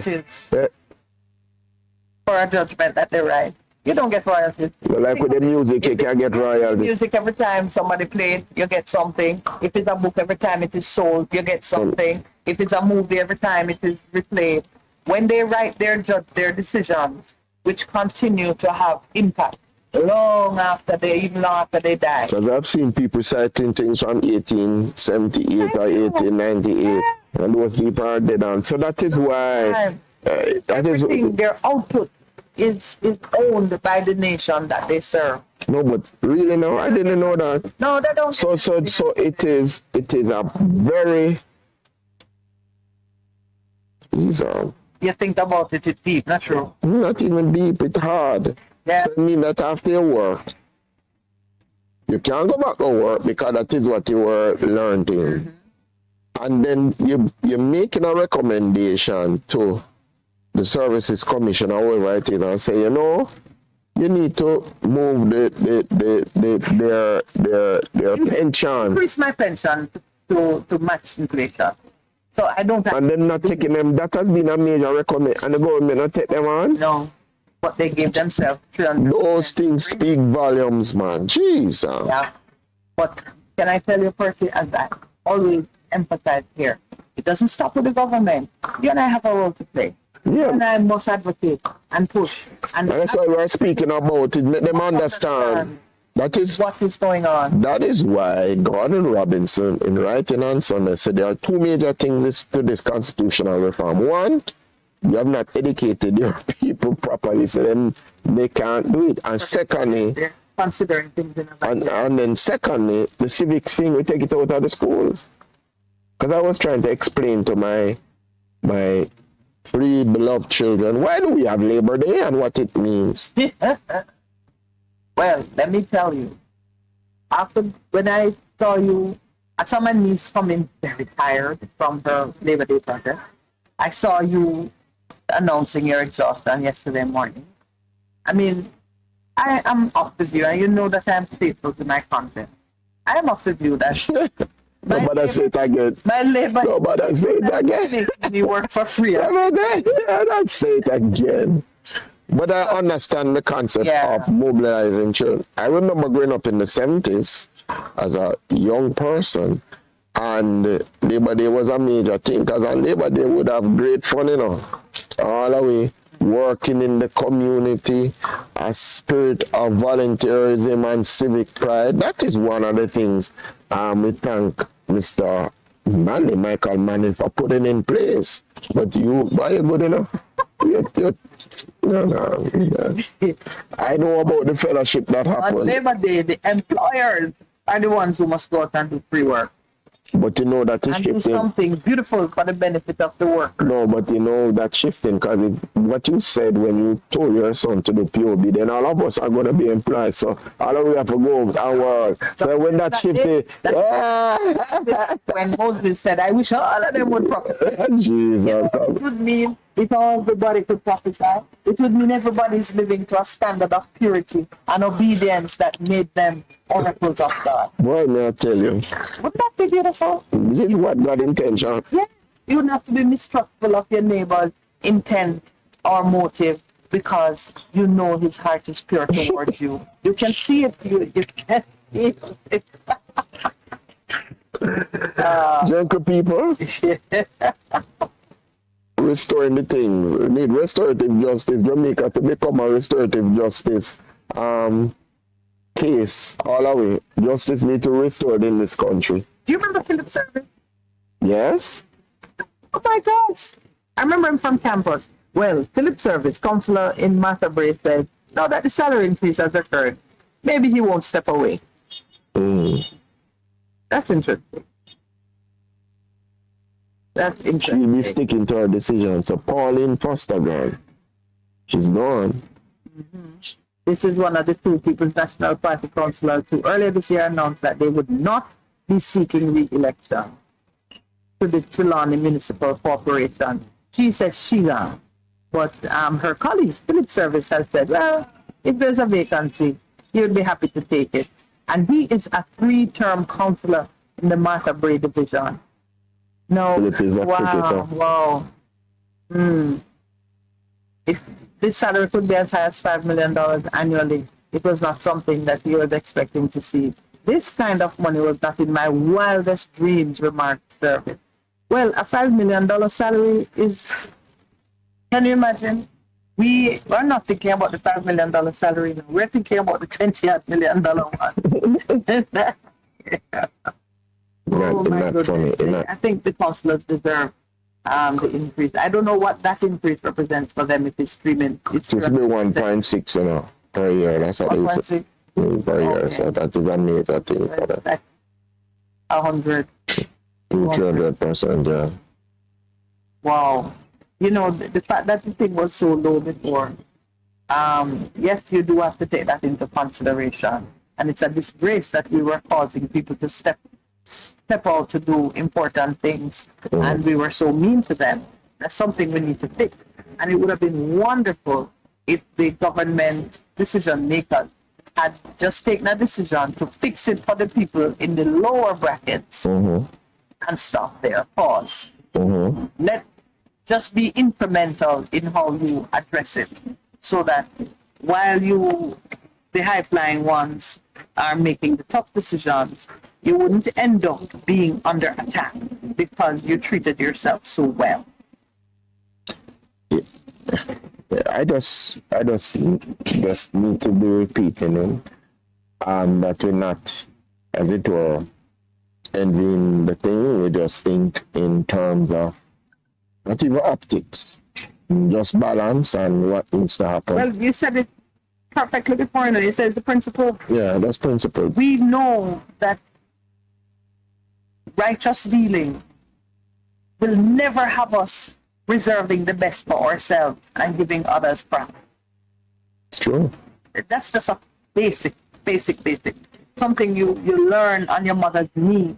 If you are the one sharing the food, you do not keep the best for yourself. And give your guests and your other family members what they call the what left. My sister. We know that. I don't know about 2 fruits, and you have to make an offer of one. You give them the best do one. not reserve the good one for yourself. And in fact, you do what Abraham did, which is never Lot. You say you choose. You choose where you want, you take it. Yeah, but that's so funny. You know? Those are just basic things. Yeah, I know, but you know, have you ever been to a wedding in the country? Boy, I'm hesitant to say yes, no, maybe here. No, right. Have you ever been to a wedding in the country talking about taking the best food? To be okay. But not really. Do you know, Percy, I never went to a wedding. In the country. I've been to many weddings. I've had to do some. And the first wedding I went to was in New York. Okay. I was like maybe 19 years old. Before I ever went into a wedding, I was 19. In Jamaica? No, I never went to one in Jamaica up to that time. Oh, well, I mean, the first one was my friend's wedding in New York. Right. Then after that, wow, I didn't have a lot of either marrying friends or family. Oh, gosh. Yeah, they're my sisters. But you know, Tell me about the country wedding, because I have this image of country weddings coming out of that festival song. which one? It's no wonder. It's a perfect. I love that. Yes, it's a scandal. Yeah, man, it's funny. When they talk about food, yeah, wedding. Talking about a wedding. Sweet and then the sweet and then the sweet. Yeah. No, but country weddings. Image of a country wedding. Country weddings are the best weddings. Yeah, What makes it a country wedding? Describe. rural areas, people getting married. Caterer. No, man. You don't have a sit down. No, you have a sit down and you fix up the. No. Serving you. Yeah, but in terms of how you get the food now, Master and same here they getting married, same bring a goat and give you. Okay. And give a side of a cow or a side of a pig. What do you mean? But that wasn't. No, I mean, no, of course, man. When you So were the- a child or as an adult? As an adult, still doing it, and you go. But what I saying is when you talk about giving the best, so there's this whole lot of food. But I remember going to this wedding, and there are a lot of guests, and we ran out of food. And the groom and the bride was, no, we can't run out of food. You know what was happening? Oh, people were taking food. Oh man, oh gee, that's why when you said it about to give the best, everybody was helping to serve and brought their shit pan. So they ran out of food for the guests. I said, but no man, we can't run out of food. People are And they saw all of these bags packed out with the food, yeah. Oh, well, that's just dishonest. No, but Country not dishonest. No, but I'm just telling you, I remember it vividly. I said, no, we can't do that to the people. You wait until all the guests, because guests had come from all over. Yeah. And the food was in thing, but no, sir. So may I just say, speaking as a country girl, Yes. that is an aberration. Though I've not been to a country wedding, I've been to many cookouts and feasts. And yes, you are generous to community members, and you make provision that people who you didn't really invite are gonna say, "What's going on over there? Me say this." And they come. It's cooking. What you have there? And my mom is notorious for cooking Extra. Yes. So that if Mass P come, if Mass P come or Mass Lowell pass through the sufficient food. Yes, some brother It's a cold. who know her kitchen. Yeah. Gonna drop back. By at the point in time. Yeah. No, but that as you say, it's an aberration because there's a whole heap of food. No, but I'm saying to them, come on, we can't do that to the people. So it's the ladies who are preparing the food, but believe that if I come in and offer my labor for free, at least you must go with something a day. Yes, but that something should not empty the pot. My sister. Oh wow, the country has changed. No, man. Or this person modern day country. Bye. But as we talk about that, it is so you get it spread out. No, Jamaica is the best country to experience and to live. And I'm also used to planting day. Like my father planted ginger. Right, so everybody come and help him plant it. And men are doing the hoeing and the covering up of the crop, and there's always a big pot of red pea soup. Something going on, and then where you buy a lot of bread. Yeah. Bread and lemonade. That was the staple. With the bread van come real early in the morning, and you get hot 100 and other bread. Right, I don't know if it's hot. That was hot bread, man. Exciting. Hot bread. Hot bread, man. But that's a snack, That's like I know the snack is not the real meal. Not the real. That's a real meal. A bread and back of lemonade. Real lemonade. Most sometimes it's simple orange. Yeah, man. That's the best lemonade. Yes. And a hint of ginger, because we're ginger people, So I learned to cook with ginger and everything. That. Lemonade with ginger. Yeah, but that is good. nutrition for your body, because ginger is a major information, word of information in your system. That's why I will live forever. Ginger, man. And Jamaican ginger is the best ginger in the world. Right. So when you drink the I know ginger, about those days when you get the 100 and that bread, and everybody from the community come work. Yeah, the women are, cutting up and. What was your father? Mass, what them was gonna call him? Mass Melford. Mass Melford. Come, Mass Melford. I run up. Because he was also an elder in the church. Yeah, man. So depending on the different constituents, yes, they call him based on how they know him. Mass Melvin. So my father was a great one for the restorative justice. He was one of the elders who sat at the gate. And did it? Yeah, he was an extension officer. I'd only learned in my adult years what that meant. Okay. But he taught a lot of people. Him teaching farmers techniques for better productivity, and he practiced it on his farm. We had about 3 farms in different communities, and I kind of understand it now because he were the landed demonstrated. You're the landed gentry. That's what you were. My one of my teachers called me. But you see I'm country royalty. You are. Yeah. No matter if you're barefoot and I run up and down in the sun. That's as good as it gets. So he had demonstration plots on the different farms in different communities. And they would come and see. People would come, and he was a great teacher as well. So farming is really my first love. My husband says, "Boy, I thought you would turn farmer, do more in the garden, like plant more." But you're not green thumb? Do I have a green thumb, lover? That's like a labor right thumb. You never know. I have the capacity to love and to provide, but I'm not very hands-on. In terms of it. Yeah, but like now, on Sunday mornings, I do the floral arrangements for church. And I go into my garden is a wilderness. I go down into the bush and cut what I want, and I can do that.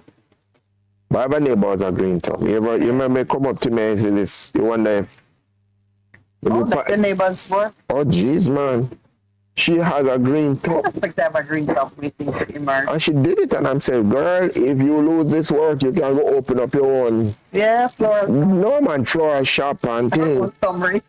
No man. She has a green thumb. I love it. I mean, in my family, I'm known to be the one. I've made money off farming. I plant my own ginger. But I do have a green thumb. I plant my ginger. I plant corn. I plant red peas. And I actually care about them, and I'm excited on planting day like anybody else. I plant potatoes, I've done pumpkins and carrots, and yeah. Okay. This girl will live. And we're going to have to learn to live in the time that is coming, no? I'm looking forward to the days of bartering. Again? Oh, again, so everything's cyclical. Is it time for our 8 o'clock break, my brother? I see you looking at your fabulous watch. All right. Well, when we come back, we're going to spend a little bit more time preparing you for the guests.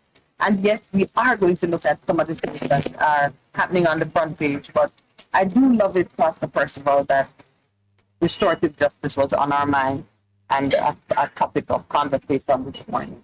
It requires a lot more consideration and investment so Jamaicans can truly get it. We'll be right back. We want justice.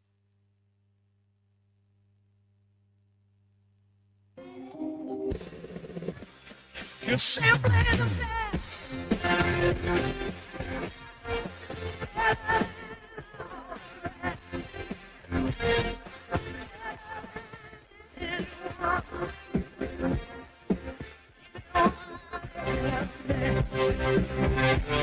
You're simply the Best FM 100 on your dial. Keep listening.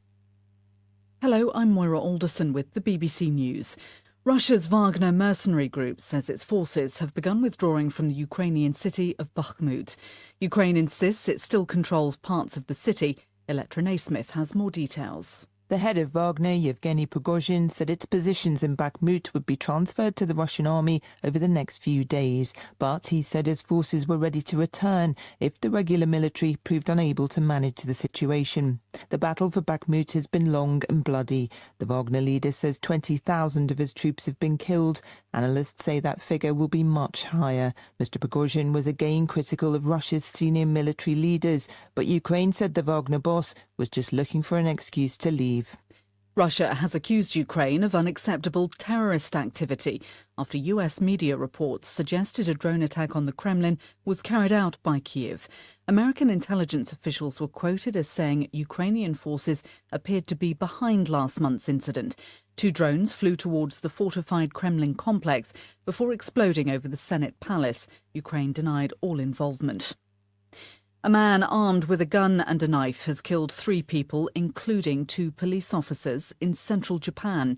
The authorities have surrounded a building in Nakano City, where the attacker is believed to be holed up. Shaima Khalil reports. Footage from Japan's broadcaster NHK showed police officers and vehicles surrounding a residential area in Nakano City. The police received a distress call saying that a woman had been chased and stabbed by a man late afternoon local time. There were initial reports that a man dressed in army fatigues and carrying a shotgun fired at police officers who rushed to the scene. The authorities then said the perpetrator was on the run before hiding in a building which had been encircled by security. Speaking to NHK, a resident said people in the area were shocked that something like this had happened in their quiet neighborhood. The authorities have told residents to stay indoors.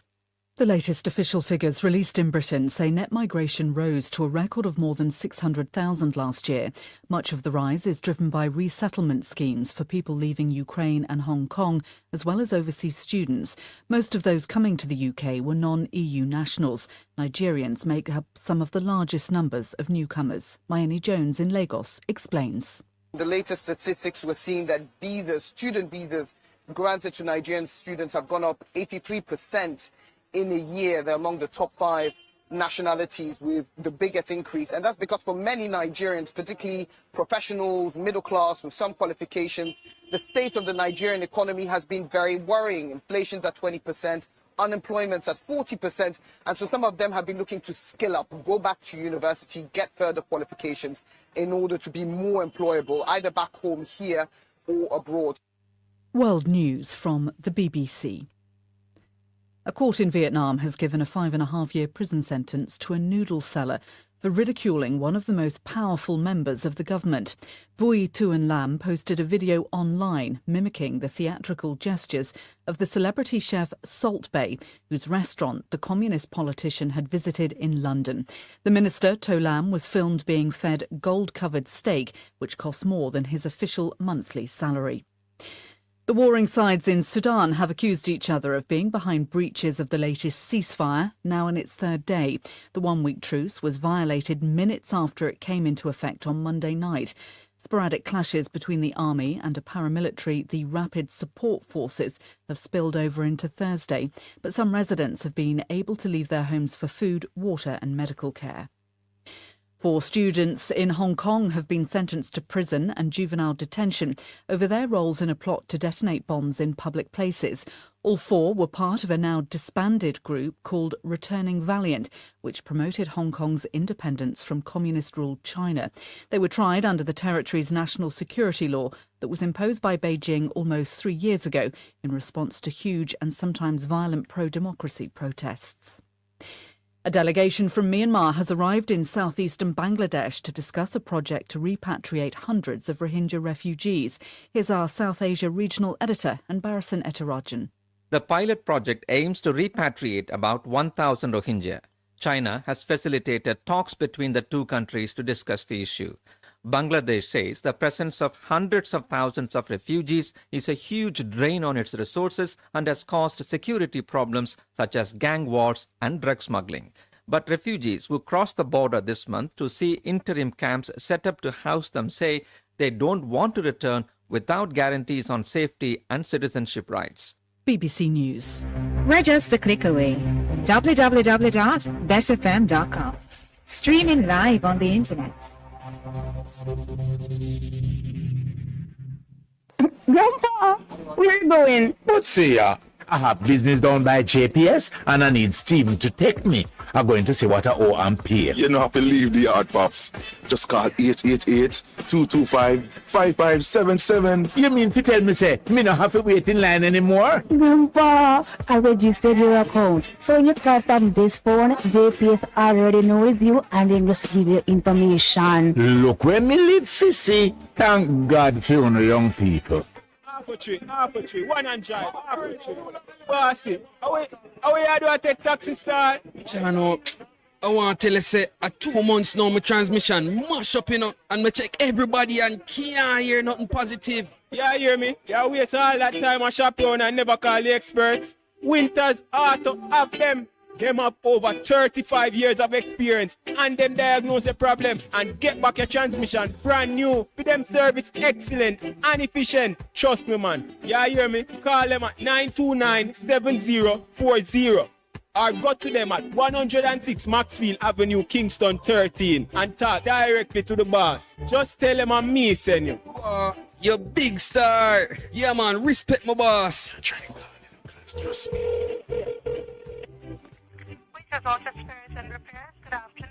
Ah, what a relief.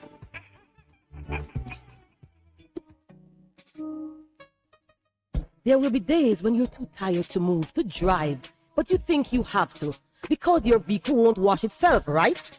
But no, you don't have to visit a car wash. 123 Mobile Car Wash will come straight to you. Yes, you heard right. 123 Mobile Car Wash is offering services in Kingston and St. Andrew and St. Catherine. We shampoo and detail cars, trucks, offices, and more. No job too small. Call us at 876-631-3400. 123 Mobile Car Wash. We come to you. Ready, 200. Ready, mama. Ready. Is this the confusion you feel when trying to work your way through medical systems in Jamaica? Try a dose of Ask Dr. Mary every Thursday at 5 to 6 p.m. Let Dr. Mary help you understand your medical problems and bring you to a calmer place.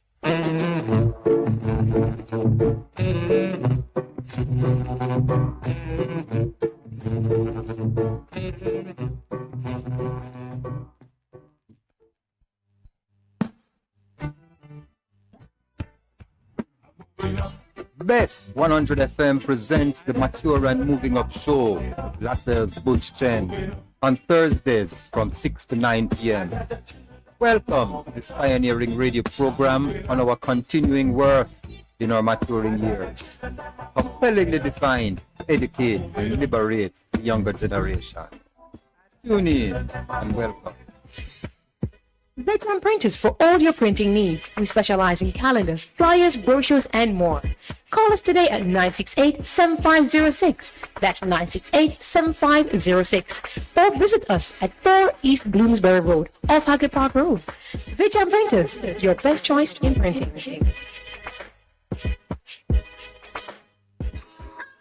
Hey everybody, Apostle Prophetess Dr. Juliet Fagan here. I've got some good news for you. Many of you have asked and God has delivered. Guess what? Join me this and every Sunday. That's right, this and every Sunday evening, 7 p.m. until 8 p.m. Catch me right here on BES 100 FM. That's right. On Friend of a Wounded Heart, an extension of Vision Miracle Church of God. And so on behalf of Bishop Leroy and myself and all the brethren of Vision Miracle Church of God, I'm looking forward to having you Sundays, 7 p.m. until 8 p.m. right here on BES FM 100. BES 100 FM is the authentic voice of Jamaica, promoting your prosperity with better vibes and better music. Let us promote your goods and services for you. Advertise with us. For more information, call our office at 876-276-8935. That's 276-8935. The Morning Connection is not your usual talk show. We aim to stimulate discussion and chart new paths to self-empowerment. So please join us, Minett and Percy, on The Morning Connection, Mondays to Thursdays, 6 a.m. to 10 a.m. on BES 100. It's good. It's better. but nothing beats.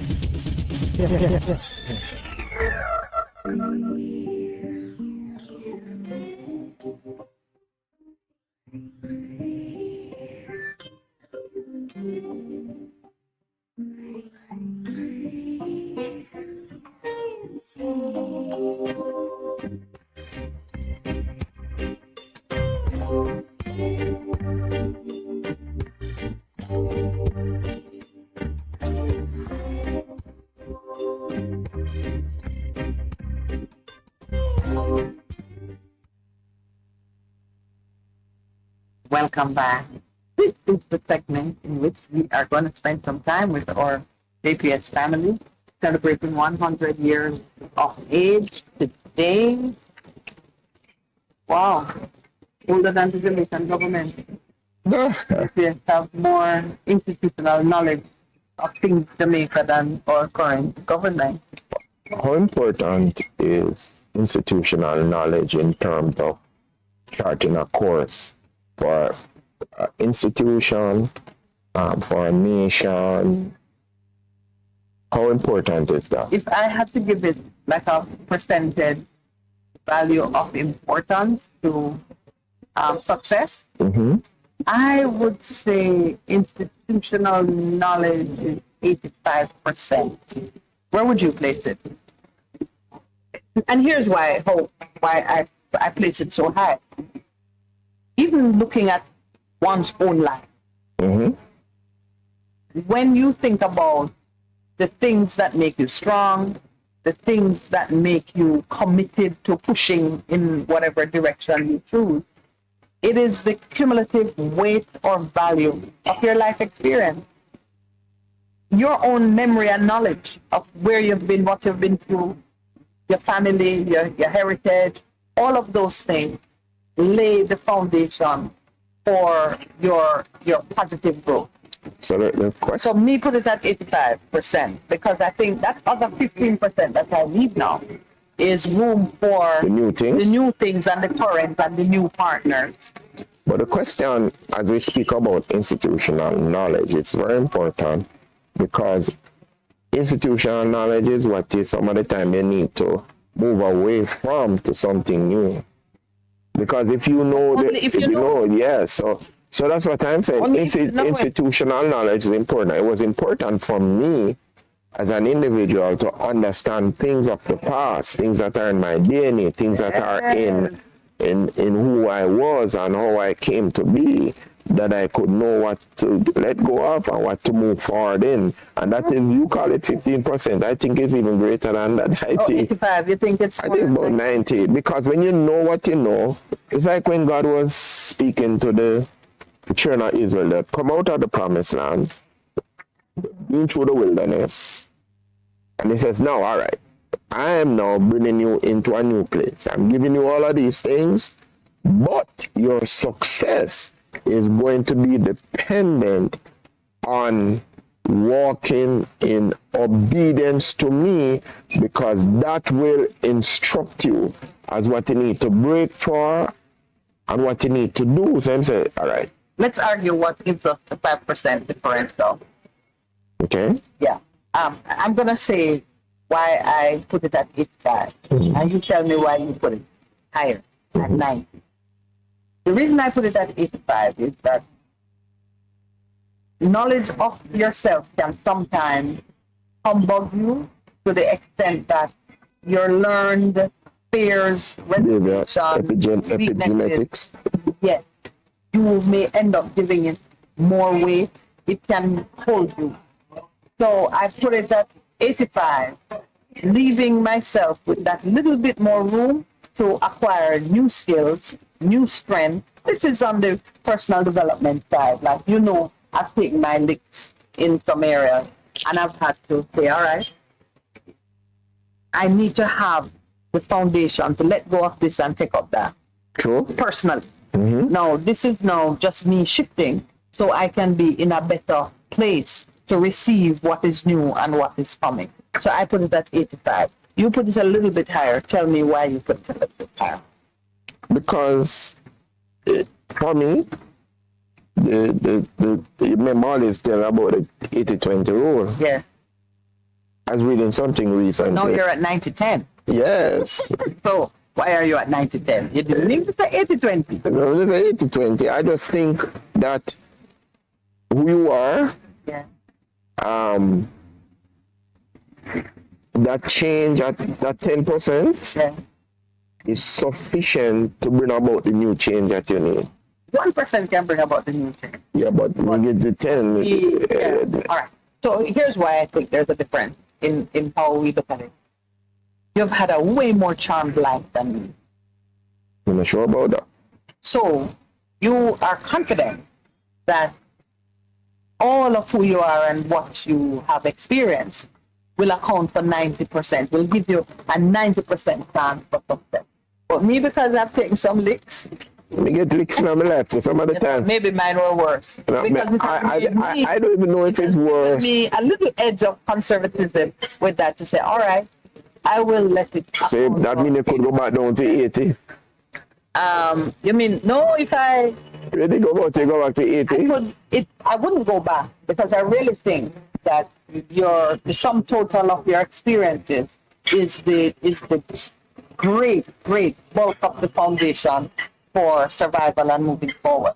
So I wouldn't go back, but maybe I think give it 20, 80. The question is, if I had suffered less, would I give it more? I'd be at 90. I'd probably be at 90 like you.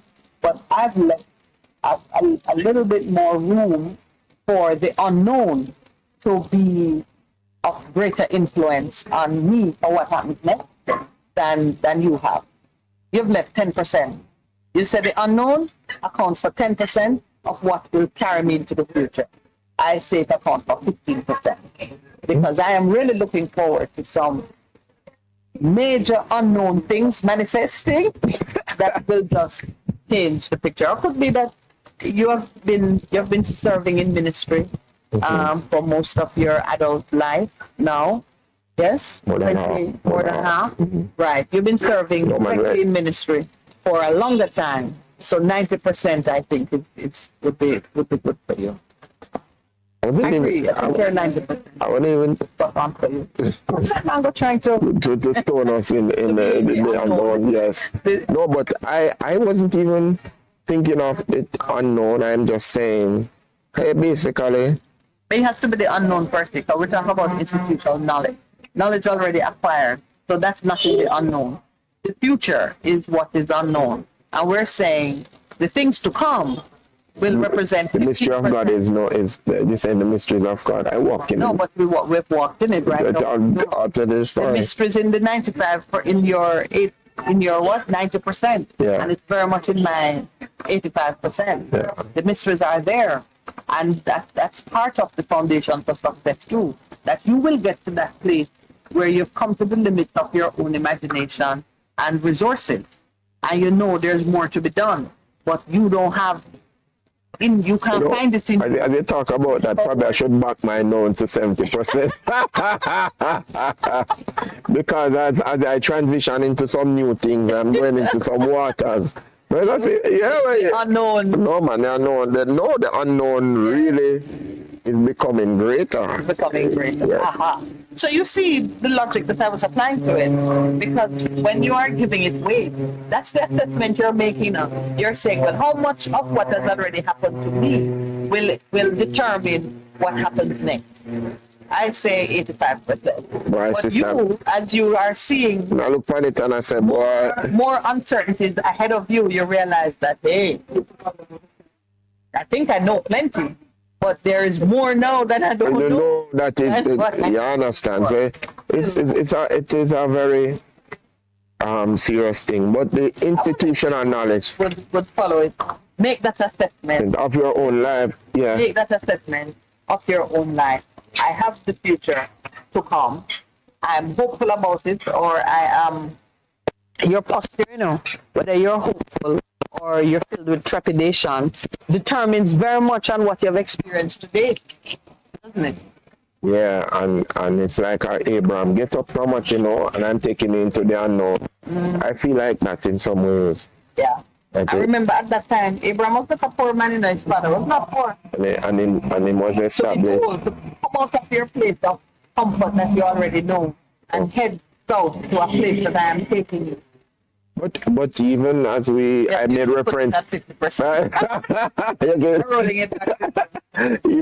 even as I think about the children of Israel, going through the wilderness, and going to the Jordan, and he said, well, you've come through the wilderness, you're getting ready to roll, but him said, you've not gone with you before, and the only thing that's going to lead you, that's where is the ark going, you follow up behind the ark, and even for the guys, the priest, who says, all right, take the ark up on your shoulders and walk, and them saying walk, but he said, the river in a spade.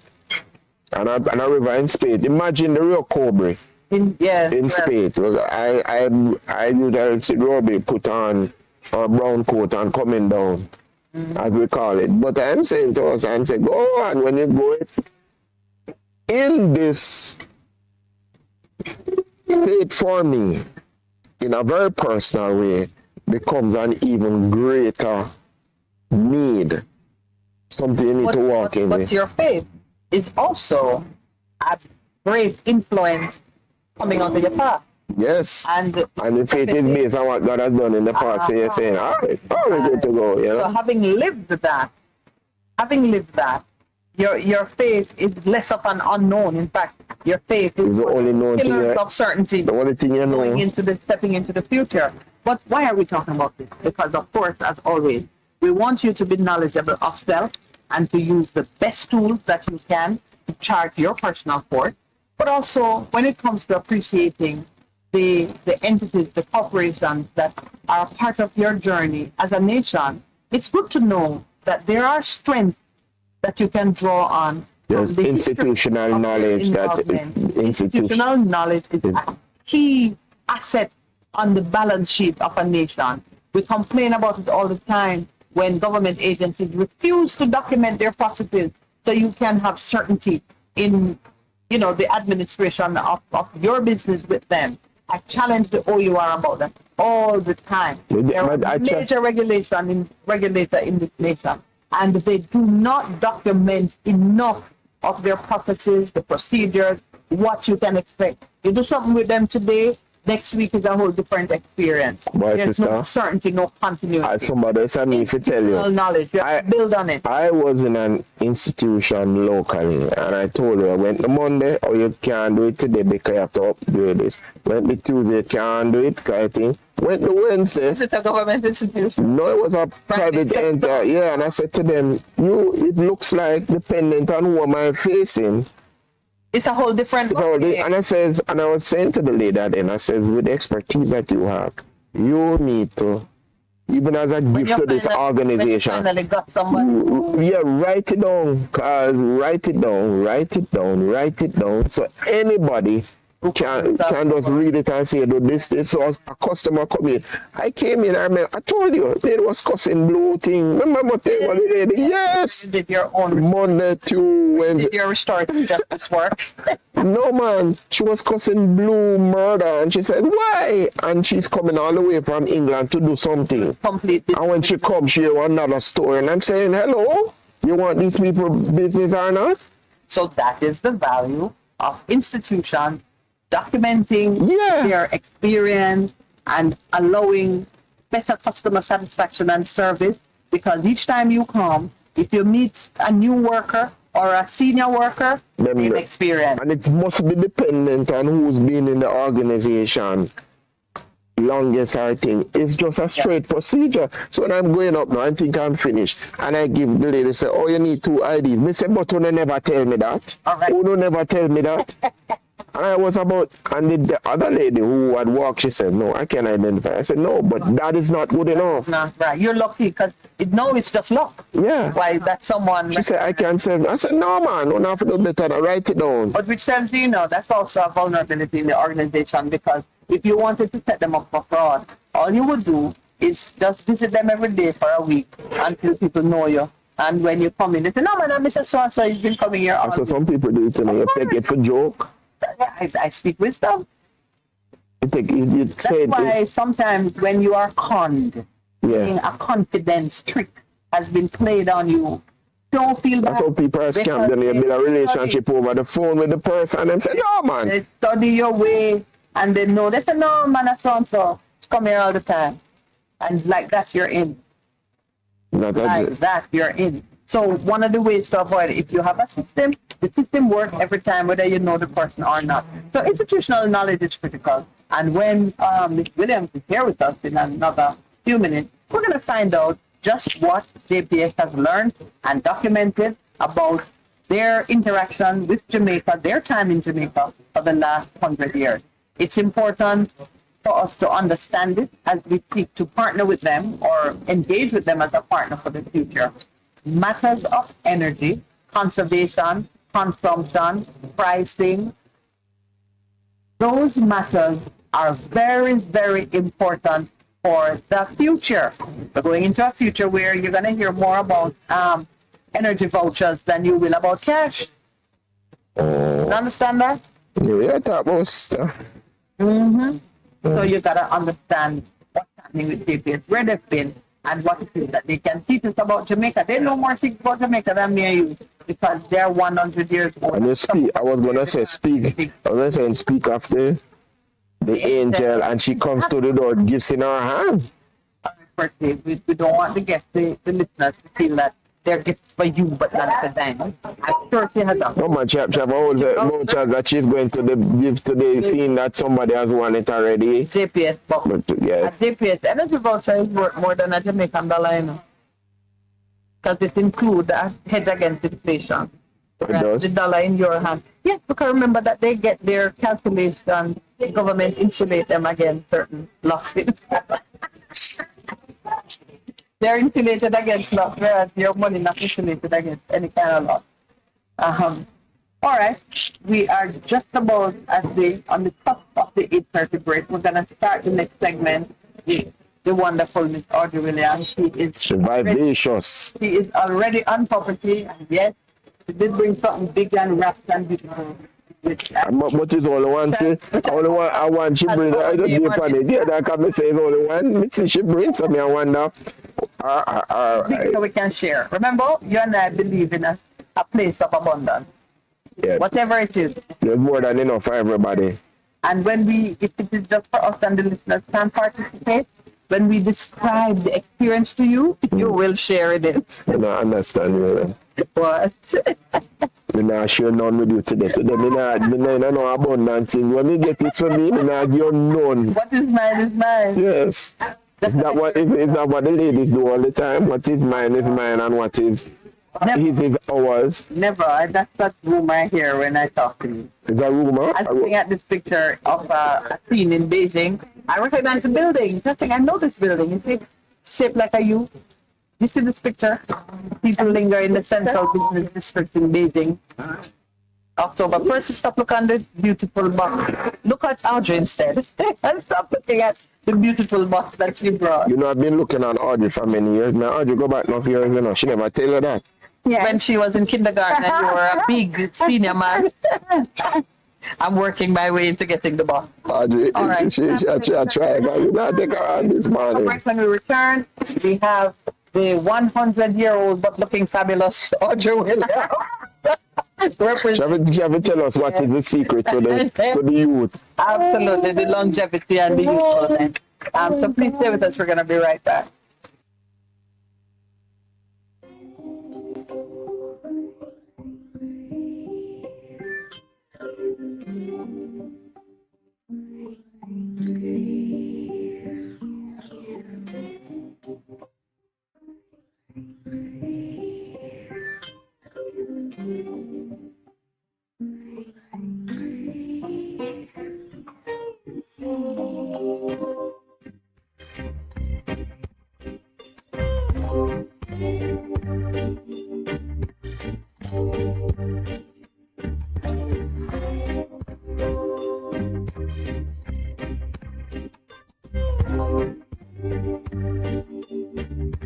We're just a click away. www.bestfm.com. Streaming live on the internet. Grandpa, where are you going? But see, I have business down by JPS and I need Stephen to take me. I'm going to see what I owe and pay. You don't have to leave the yard, Pops. Just call 888-225-5577. You mean to tell me, say, me not have to wait in line anymore? Grandpa, I registered your account. So when you call from this phone, JPS already knows you and they just give you information. Look where me live, Fissy. Thank God for you young people. Half a tree, one and drive, half a tree. Bossy, how you do I take taxi star? Chano, I want to tell you, say, 2 months now, my transmission mash up, and me check everybody and can't hear nothing positive. You hear me? You waste all that time I shop around and never call the experts. Winters Auto have them. Them have over 35 years of experience and them diagnose the problem and get back your transmission brand new. For them service excellent and efficient. Trust me, man. You hear me? Call them at 929-7040 or go to them at 106 Maxfield Avenue, Kingston 13 and talk directly to the boss. Just tell them I'm me send you. You big star. Yeah, man. Respect my boss. Trust me. Good afternoon. Ah, what a relief.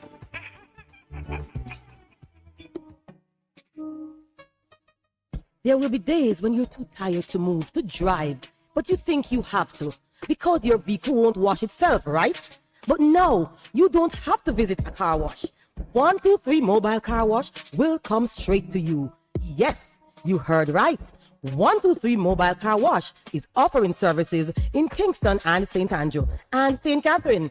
We shampoo and detail cars, trucks, offices, and more. No job too small. Call us at 876-631-3400. 123 Mobile Car Wash. We come to you. Ready, 200. Ready, mama. Ready. Is this the confusion you feel when trying to work your way through medical systems in Jamaica? Try a dose of Ask Dr. Mary every Thursday at 5 to 6 p.m. Let Dr. Mary help you understand your medical problems and bring you to a calmer place.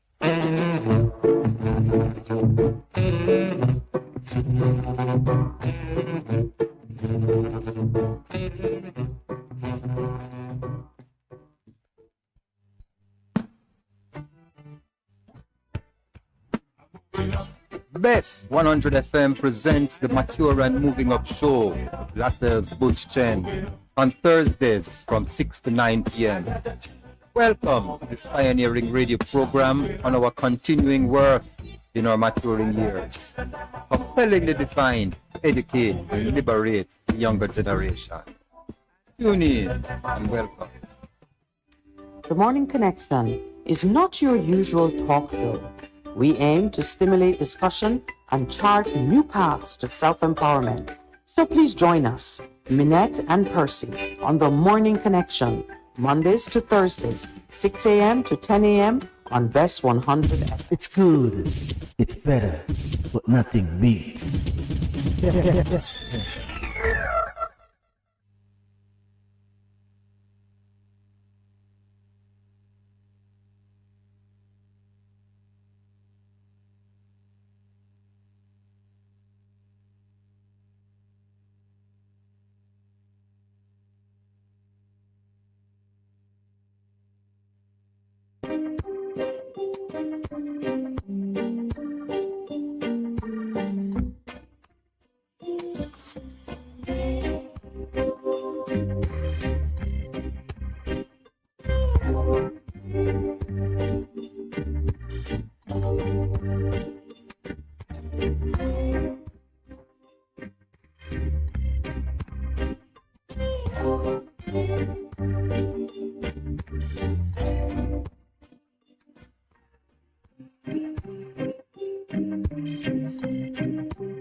to the table. This beautiful gift. We're welcoming Audrey Williams. We've been talking about her 100 years old and fabulous. I hope several of those shirts are in the bottom. No, but the shirts will come after. I thought they would have sent the shirts before this day. They can wear it on the day. 100. She never thought about it, but she thought of us and she bought this fabulous gift. Yes, with the sticker, JPS 100 stickers on it. And I was complaining and saying, so, oh, we are going to deal with that. But anyway, we'll find out. We always find a way. We always find a way, right? Yes, we will find a way. Yes. But so we're not distracted by what she's brought. Welcome, Audrey. Thank you. It's great to be here. Every morning I woke out of bed.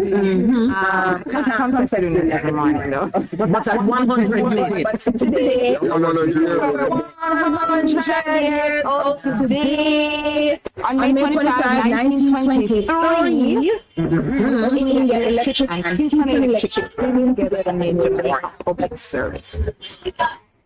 And we've been doing it ever since for 100 years. So today, I feel like asking you, how old was West India Electric? Oh, Lord. Because you know, we're talking about institutional knowledge. When you were born, you were gifted with the years of experience of your West Indian Electric and Kingston. Yes. West India or West Indies Electric and Kingston Electric. So we had people talk about having multiple electricity providers. We did have that, and they decided to come together because they thought it would have been more efficient and so on in terms of serving a growing population. When we started, we had like 4,000 and MASH customers. Obviously, things and times have changed. Thankfully. And thankfully, yes, we want to grow always. And there were some periods in our history that led to more growth than just normal organic growth. Because, you know, everything we did is organic, right? So, apart from organic fruits and vegetables, you have organic growth, which is just in the natural way of things, just going along. But then you have growth that you actually deliberately set out to push. And I'll talk a little bit more about that later. By the way, the mangoes last week were very good. It was raining mangoes, and I took and they became part of my lunch, so I was very delighted. So, yes, today is a little walk down history lane. And you know what? I'm going to ask some questions. Anybody gets it? Because it's our birthday, we're going to double the price. It's not $5,000, it's $10,000 today. Well, let me give you the good news. There is a winner from the last series of questions that you posed. This winner is exceptional in her ability to clean up the field. So let me just go to her, the answer that she gave. The winner is Miss Denise Bailey. Nice. Now, she is famous for having won one of our earlier, do you remember she won? The gift voucher from Ligani. 1 month membership at Ligani. Fantastic. She's a winner. Yes, winning is her business. Nice. So, she said, the first question was to name the competition. The National School Tree Planting Competition. Correct. We get a tick? Correct. Ticky. Your castle had 275 surviving trees. That's right. She went the extra mile to say UTEC planted 250. Which is the type. What type? Yes. She gave you more than you asked for. She said timber, blue maho, mahogany, and she has palm. That is true. They planted palms. A lot of palms. Some of them did die and then have to plant back again. Yes. Never remember. Yes. And then she said students were able to plant more than 1,500 trees. Surviving trees. That is correct. It's a 1,530 something trees. 38. Yes. So well done, Denise. Yes. Denise Bailey. Very good. She answered all 3 questions. All of the questions. I'm going to get the tree $5,000. She'll take it $50,000. Denise, you heard it right here. Yes. No, she's a very dedicated listener to the Morning Connect. That is awesome. And she has a very scholarly attitude as well. So you fantastic. Fantastic. Denise Bailey is our winner. I will give you her number. Yes, so you can make so that we can do that. We will transfer to an account of her choice. Does not be her account. But that's $15,000 for you, Denise. Wow! JPS account. Let me just make sure I added that quickly. So Your JPS account. Of your choice. Of your choice. Yours, mommy's, auntie, uncle, anybody. Right. So today, congratulations, Denise. Keep listening to the Morning Connection. Today is double. I was going to say double or nothing. What is double? Double for double for your trouble. But there's no trouble. See, it's a bonus. Double and no trouble. Double for your because it's birthday. So double winnings for birthday. The questions will come at the cost or the winnings of $10,000 per question. Nice. You know, you need your own show. You know, like what is it? Wheel or fortune? I need a wheel first, though, right? I'll build a wheel for you.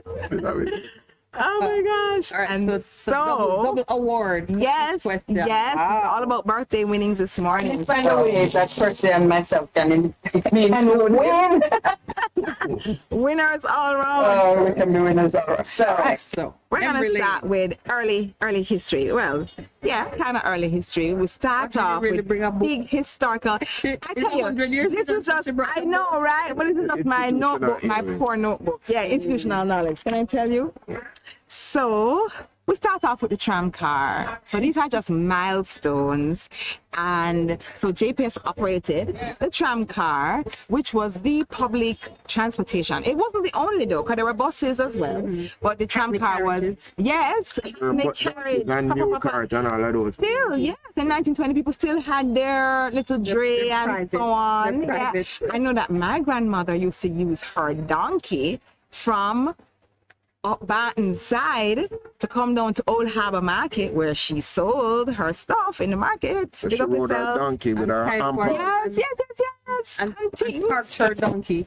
Parked her donkey. That's what she did. She parked her donkey. So yes, I know all about these things. And so the tram car was a very, and I brought this because, why did I bring it? This was our 95th supplement. So this was obviously 5 years ago. But I brought it because it has a picture of the tram car. And the reason, you probably know what a tram car looks like. Of course you do. But guess why I brought it still? Because it says the number 30. You know the 30 bus still run the Constant Spring up to the last time I saw 30. It's true. 30 run the Constant Spring. And this time, if you look at some of the old pictures, it's like bush and what else? Nothing. It was like, remember I said there was no... The tram car was not just in downtown area. No man, they ran to Constant Spring, they ran to Papine. And they were a big part of Jamaican life. It also means that the infrastructure for it was present. Would have been evident. Yeah, because up to you hardly see anything of it now. Hardly. Up to the other day, you could still see rails in the roads. Yeah. In the roads, in crossroads. Yeah.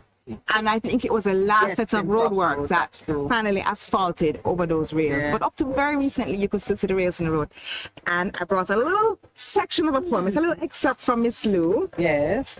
Which I will perform for you. Okay. It's all about birthday and happiness. This is just an excerpt. Please do not hold me to Miss Lou standards. Don't. It's just me. It's just me. So it's a lady coming on the tram car, and the tram car then did pack. And this social lady come on and they're like, nah, she not sitting on beside us, car. We not taking no squeeze up around here. So spread out. Yes, so it's a spread out yourself, Eliza. One dress woman look like say. She see the little space side of we. I want to poke herself in there. Spread out, girl. She not come. No space in ya at all. Don't make you so fool, Liza. Spread out yourself, no girl. Yes, that's all, folks. Spread out yourself, Liza. Never heard that. I had to search hard for it, because her other poems are very popular. Love Letter and those. Yeah. But I had to search hard and I couldn't find the whole of it. So all I could find was the excerpt. I guess I have to having a question surrounding that performance? Well, we'll have a question about the tram car, which ran in the 1940s. Well, up to the 1940s. And you know, funny thing, when we did this supplement, somebody called the office and said, I read the article. It meant a lot to her because she took the tram to school back in the day, and she was like, you know, she just felt so nostalgic reading these. Where she took the tram to school. That's not good question. That's not really good. You know, I remember. It concentrated all the way up to Immaculate. It ran uptown too. could be Immaculate, but she didn't say it was a Constant Spring tram though, so it could have been Papine, and I don't know if they had any out of town, but so it was all throughout the corporate area. I wouldn't say all throughout. I remember the corporate area was very small as well, but it was in the corporate area for sure. You say Papine and you say Constance. Right, and it would go all the way up there and come back all the way downtown. The front and the back, where it didn't do the turnaround thing, so you go all the way up, so and the driver come to the back and then you go all the way. So I know it's a walk down memory lane, but how would JPS feel about the return of the tram car? Because that has been touted. That is an interesting question, because on my little history walk down here, we end up with electric mobility, but in a different style. So transportation is still something that we are interested in. So that was the first stop on our little journey. The second stop is where we have growth, but it's not organic, it's inorganic. So in the 1970s, to be specific, 1972, the leadership of the country said, you know what? More people need to have electricity. So they had the Rural Electrification Program. 1972. Right? So I guess that was maybe at the start of that administration's period. They said, no man, let's spread this thing. And you had a whole lot of Jamaicans who just never had electricity. Period. I remember my grandparents' house with no light. Yeah, my parents. That's it. Yeah. And then I remember the day home lamps, that was like a norm. That's why you do it, right? I remember the day I went down to country. So this was Windsor Forest in Westmoreland. You drive to the area, I said, drive no more. And no lamp, flick switch. I was like, no, what happened? I tell you the truth. I personally did miss the lamp. But that's, maybe that's a little selfish because you have light all the time in town. Like, give us a chance. But it was kind of nostalgic for me because you had the lamp from room to room. Yeah. And in the evening, there was a ritual. My grandfather took out it looked like a kettle. And I think it's called a kitchen. Yeah. Not if I can say it there.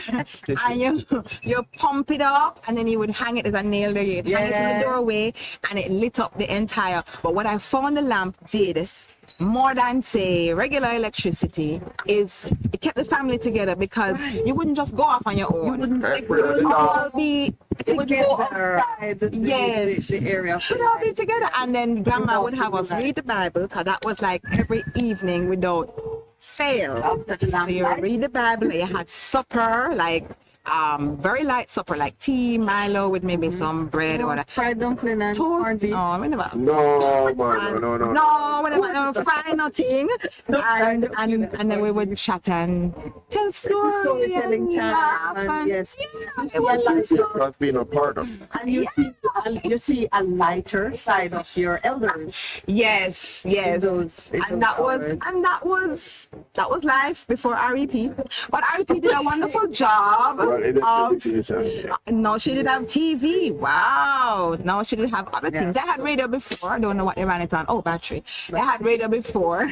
They had fridge too, They had a little gas motored fridge. The bag, and you pour the little kerosene. So they didn't have that. But with rural electrification, so much more electricity. And today, they've changed the name. Street light, which you could have street light to community light. And my father called them, well, in his community, it was called Moon Pantic. I don't know if you knew that one. Yes, I know that one. Okay, I thought you guys would not know that one, but Moon Pantic. So it was a novel thing. It was like the moonlight, but brighter. And behold, it was on a stick. So that was probably the first street light name. Moon Pantic. Maybe there'll be a question about Moon Pantic. I don't know, but I'm writing it. So we had some good times. Rural Electrification Program is now the National Energy Solution. Nessal Limited. There we go. And so it's a little different today because the needs are not the same. You're not a part of how they disgrace themselves in. Oh, we're never a part of disgrace. Oh, we want to pick them up. We want to pick them up because they have been our partners from the get-go, and we love them. Over there. It's a special, yes. My goodness. Okay. Or they've started the sprinkler. Although May is really the rainy month, but we haven't seen too much of it. But yeah. So the cloud hasn't reached us just yet. Yeah, but it's nice and cool. I think I felt something. Okay, maybe I talked faster. Then we move on. It's interesting because I can see the rain right across behind you. And it's just it has time moving across. Okay. Of course, it's Okay, let me go fast. Yes. So after RAP, and we love them, they still are playing a very vital role, by the way, because now we have communities that maybe they sprung up informally and they kind of morphed into this settlement that now needs services part of the grid properly. Yes. And they are continuing to do a great job. Big up yourself, Nessa. Yes. So, 1972 RAP. Yes. Here's a fun fact for you. Did you know, this is moving on, did you know that one of our power plants is actually a boat? Who knew? It's a boat. Rockford is a boat. It's what you call a barge.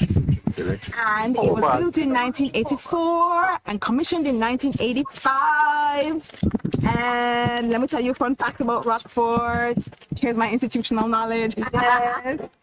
It was operated and maintained by the Jamaica Defense Force for approximately 19 years and handed over fully to JPS in 2004. So it was first commissioned as additional power supply for the city. Power plant, regular proper power plant, 40 megawatts, floating right there by Rockford. It makes me very interested now in checking what national disaster or other cataclysmic event occurred in Jamaica which caused the JDF to be in charge of major power supply.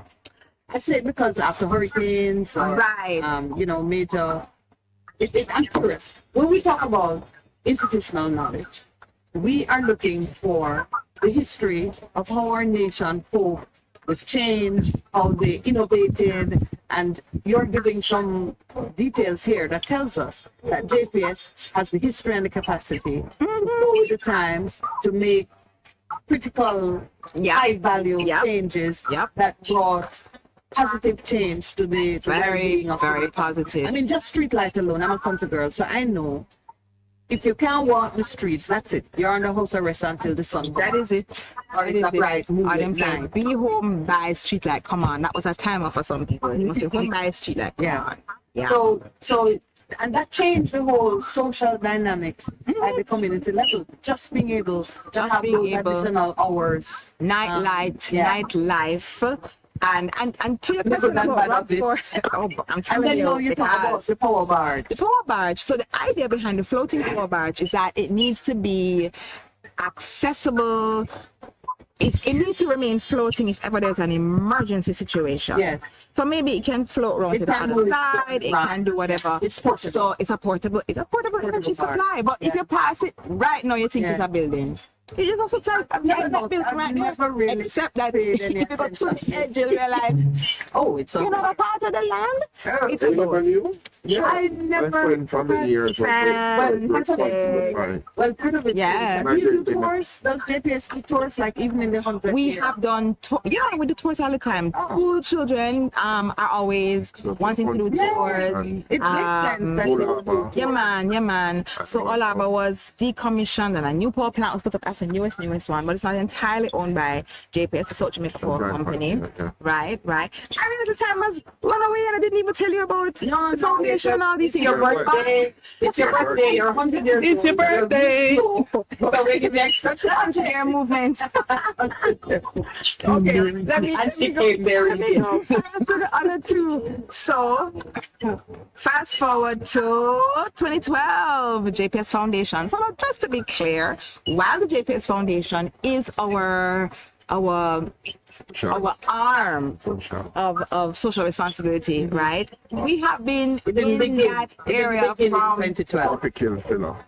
You understand me? For a long time, we are in the community. That was just a formalization. All right, guys, let's just do it like this. But we've always been out there in the community doing, you name it, we've done it. So we have a cute name for our volunteers, right? So they're called Volunteers on Location to Serve, VOLTS, VOLS. Get it, voles? So our voles are our volunteers, and we're always out there. So whether it's tree planting, whether it's working with our energy clubs, whether it is International Coastal Cleanup Day, World Environment Day, Labor Day, you name it, our voles are out there. On Labor Day, right? But mostly. So what does voles mean now? Volunteers on location to serve. Voles. And it's a very energetic sounding name. Yes. Well, I feel like it's a perfect question. They're the GPS voles. Yes. GPS voles. And they only bring good energy. Only good energy. So, yes. So yesterday was Labor Day? No, Tuesday. We went to the voles. We're at Grove Primary School in Garden Town. We painted and we cleaned up and I tell you, the team worked hard, you know. For real. Well, man, it was Labor Day. I am proposing that Labor Days to come, the laborers rest. I know that way. Some people thought that too and do that. Let the employers, let the board members. Oh my God! Let them senior chill. management. No, let them work. Oh, you think they're not working? Is that what you're trying to say? Only they are the ones who should work. But the laborers are laborers. They came out too, you know, the hierarchy came out too, and they were working. And they enjoy themselves. They're working.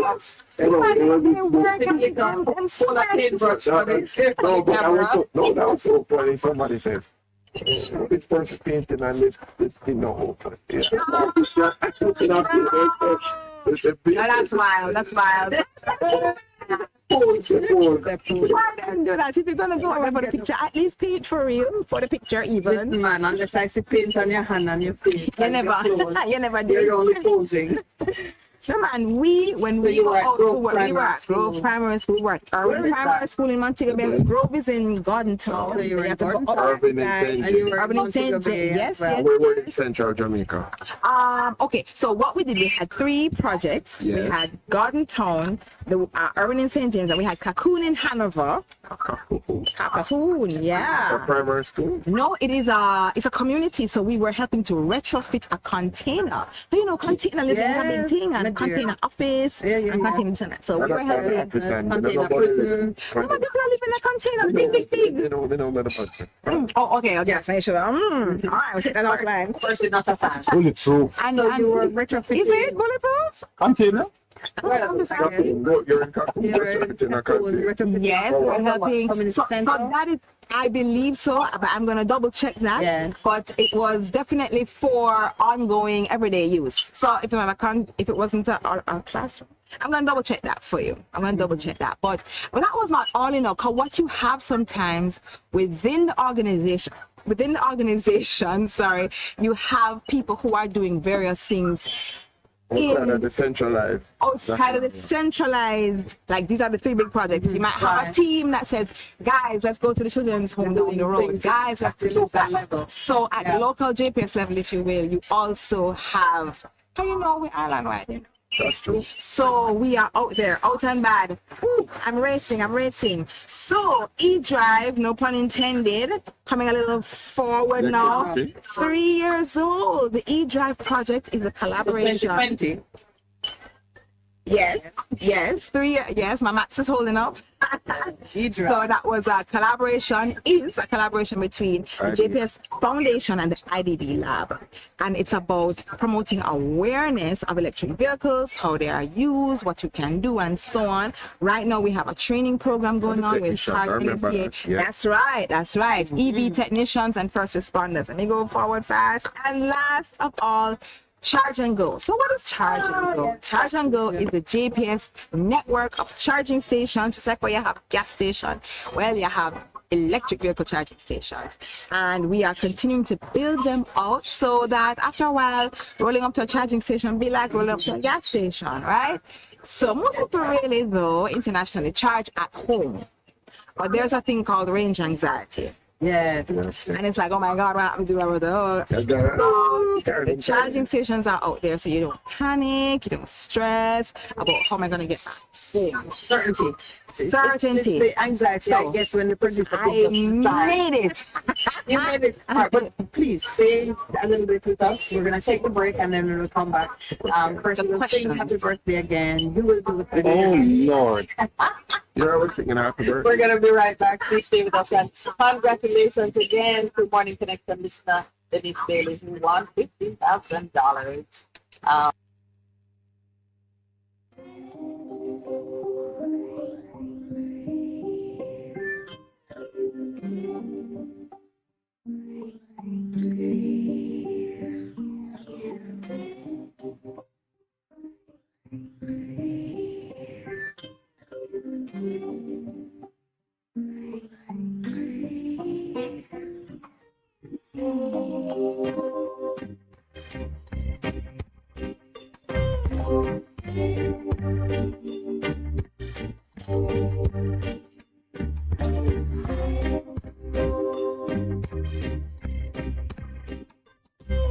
We're just a click away.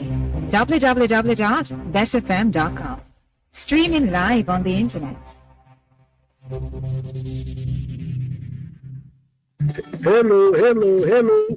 Pastor Howard Palmer here, coming to you from New York City this and every Saturday morning, 6 a.m. to 8 a.m. That's right, 6 a.m. to 8 a.m. this and every Saturday morning, right here on Bess 100 FM. Don't you miss it?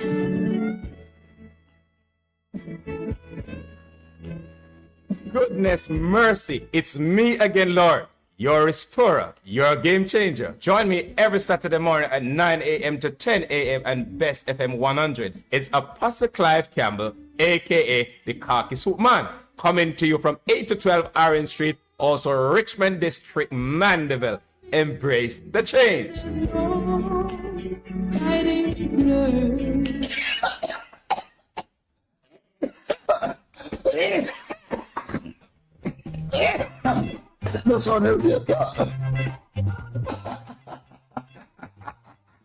Get healthy, my friends. Stay balanced.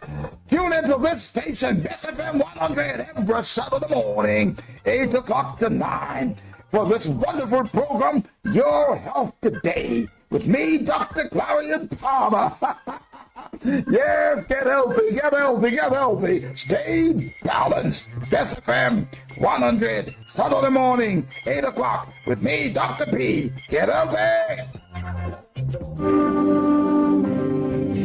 Here we are standing in the Glory Connect. Join us on Best FM with Apostle Prophetess Denise Wellington and Pastor Alicia Gonzalez Morgan. Every Saturday at 4 p.m. on Best FM Radio. Come out and discover your purpose. Take up that phone and dial now. Call and experience something new. Experience something great. Experience your own expression of encountering the supernatural glory of God's abundant life and transformation being fulfilled. What are you waiting for?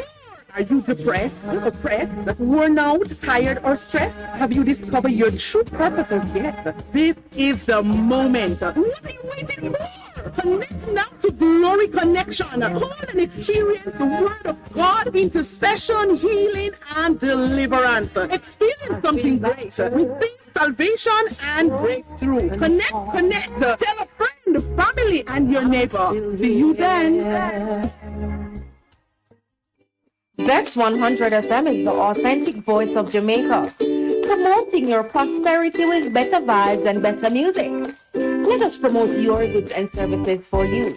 Advertise with us. For more information, call our office at 876-276-8935. That's 276-8935. Veteran Printers for all your printing needs. We specialize in calendars, flyers, brochures, and more. Call us today at 968-7506. That's 968-7506. Or visit us at 4 East Bloomsbury Road, off Haggard Park Road. Veteran Printers, your best choice in printing. For a better choice in all your electrical supplies, A, authorized 3M dealer and better brand names. B, better service including free island-wide delivery. C, all major credit and debit cards accepted. It's ABC Electrical Sales. Shop number 8, Hagley Park Plaza, Kingston 10. Open Monday to Friday, 8 a.m. to 5 p.m., Saturday, 8 a.m. to 4 p.m. We make your electrical jobs as easy as ABC. Call 754-382-528 or fax 754-3659. ABC Electrical Sales, for a better choice. The hottest radio station in the planet. Best FM.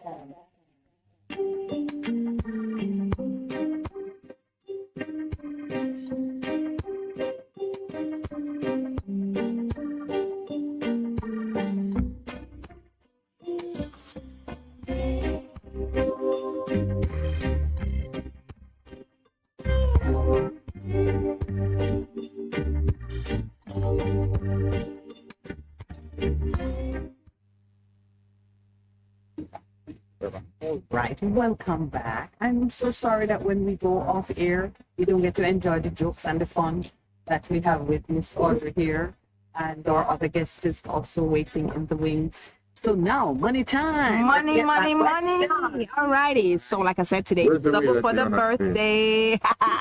All you have to do is have fast fingers. Fast fingers. So, my first question. Yes. And I'm gonna make it so easy. Like up to when was the tram car running in Jamaica? The tram car operated by JPS. I don't think everyone had a tram car anyway. But up to when? I'll even get in my hint. Up to 19 what? Yes.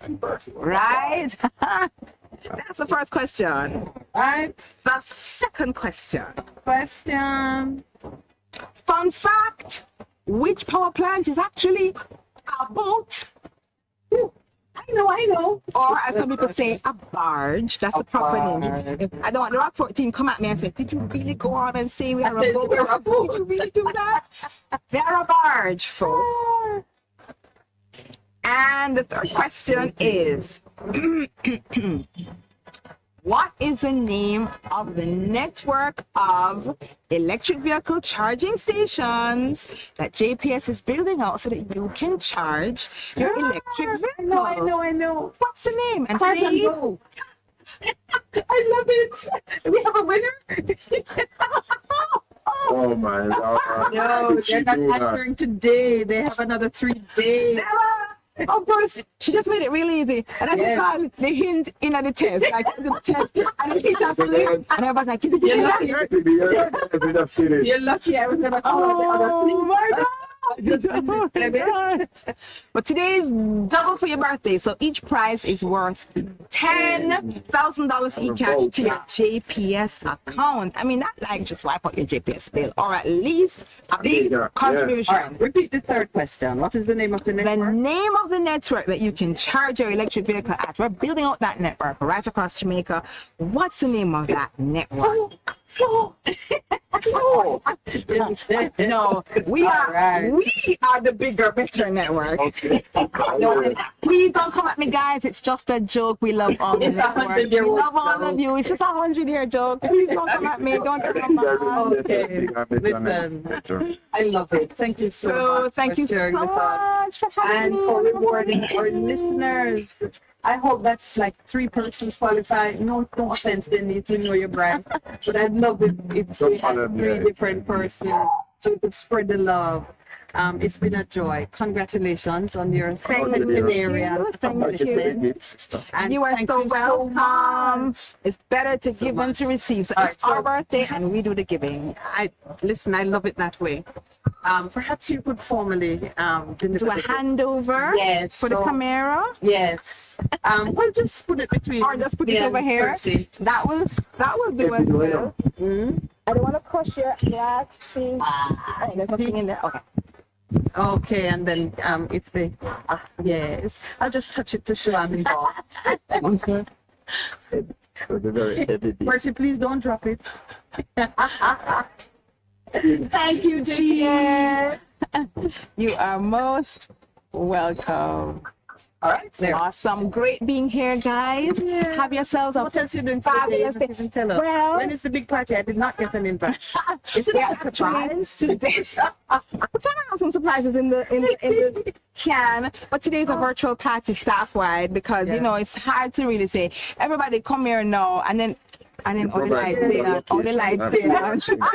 You don't drink and The location, and people are gonna be like opening up their cameras and saying how to do things. And we're gonna also later on at another point in time come together physically. But you know, it takes a bit to come together physically because the lights still have to stay on. Right? Somebody gotta be at the power plant. Somebody. So congratulations. Thanks a lot and have an awesome day. Thank you. I think your company is lucky to have you. Oh, they treat thank you you. well. They do. Yes. And we're looking forward to another 100 because we have new and innovative things coming up. The past was great, but the future is going to be greater. It's going to be I look forward brighter. to seeing you here for your next 100. Can you imagine? I'm not sure how to feel about that. You mean what he said? About me being here for the next 100? I'm not sure how to feel about that. Will that be good or not? Listen, everything is happening faster now. The next 100 will happen. I tell you, it's compression time. Compression. Supernatural speed. Would you please remove the beautiful gift, sir? 1/3 of it is here. Thank you. Am I allowed to? Yes. And please release our guest. She's released, yeah. I'm most welcome. Thank you so much for the gifts and have a wonderful day. I'll send you whatever.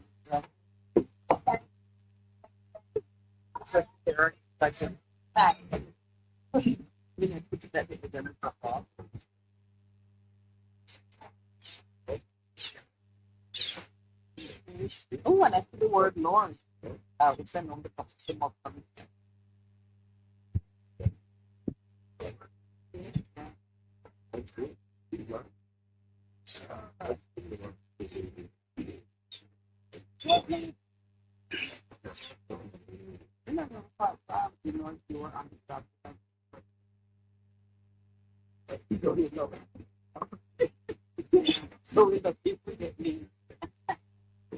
Are we off? Where? Nobody, it's still on. It's still on. But that was really fantastic in terms of Philippines and BES from what they're doing.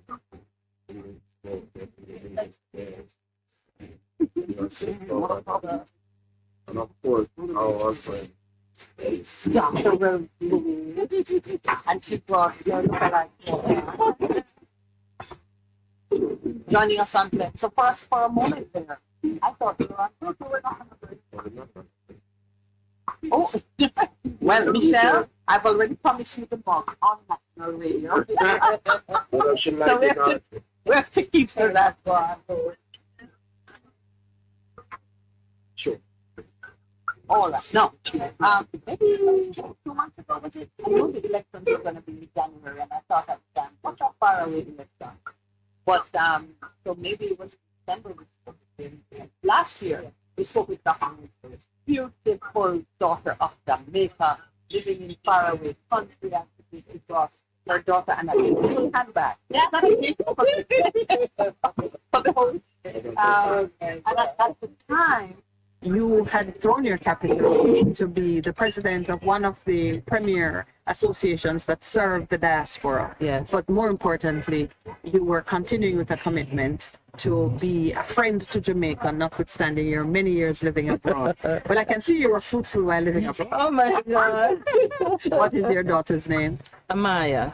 Amaya. Not Maya, Amaya. Amaya. What does it mean? Well, it has a few origins. I've heard of an African origin and a Japanese origin.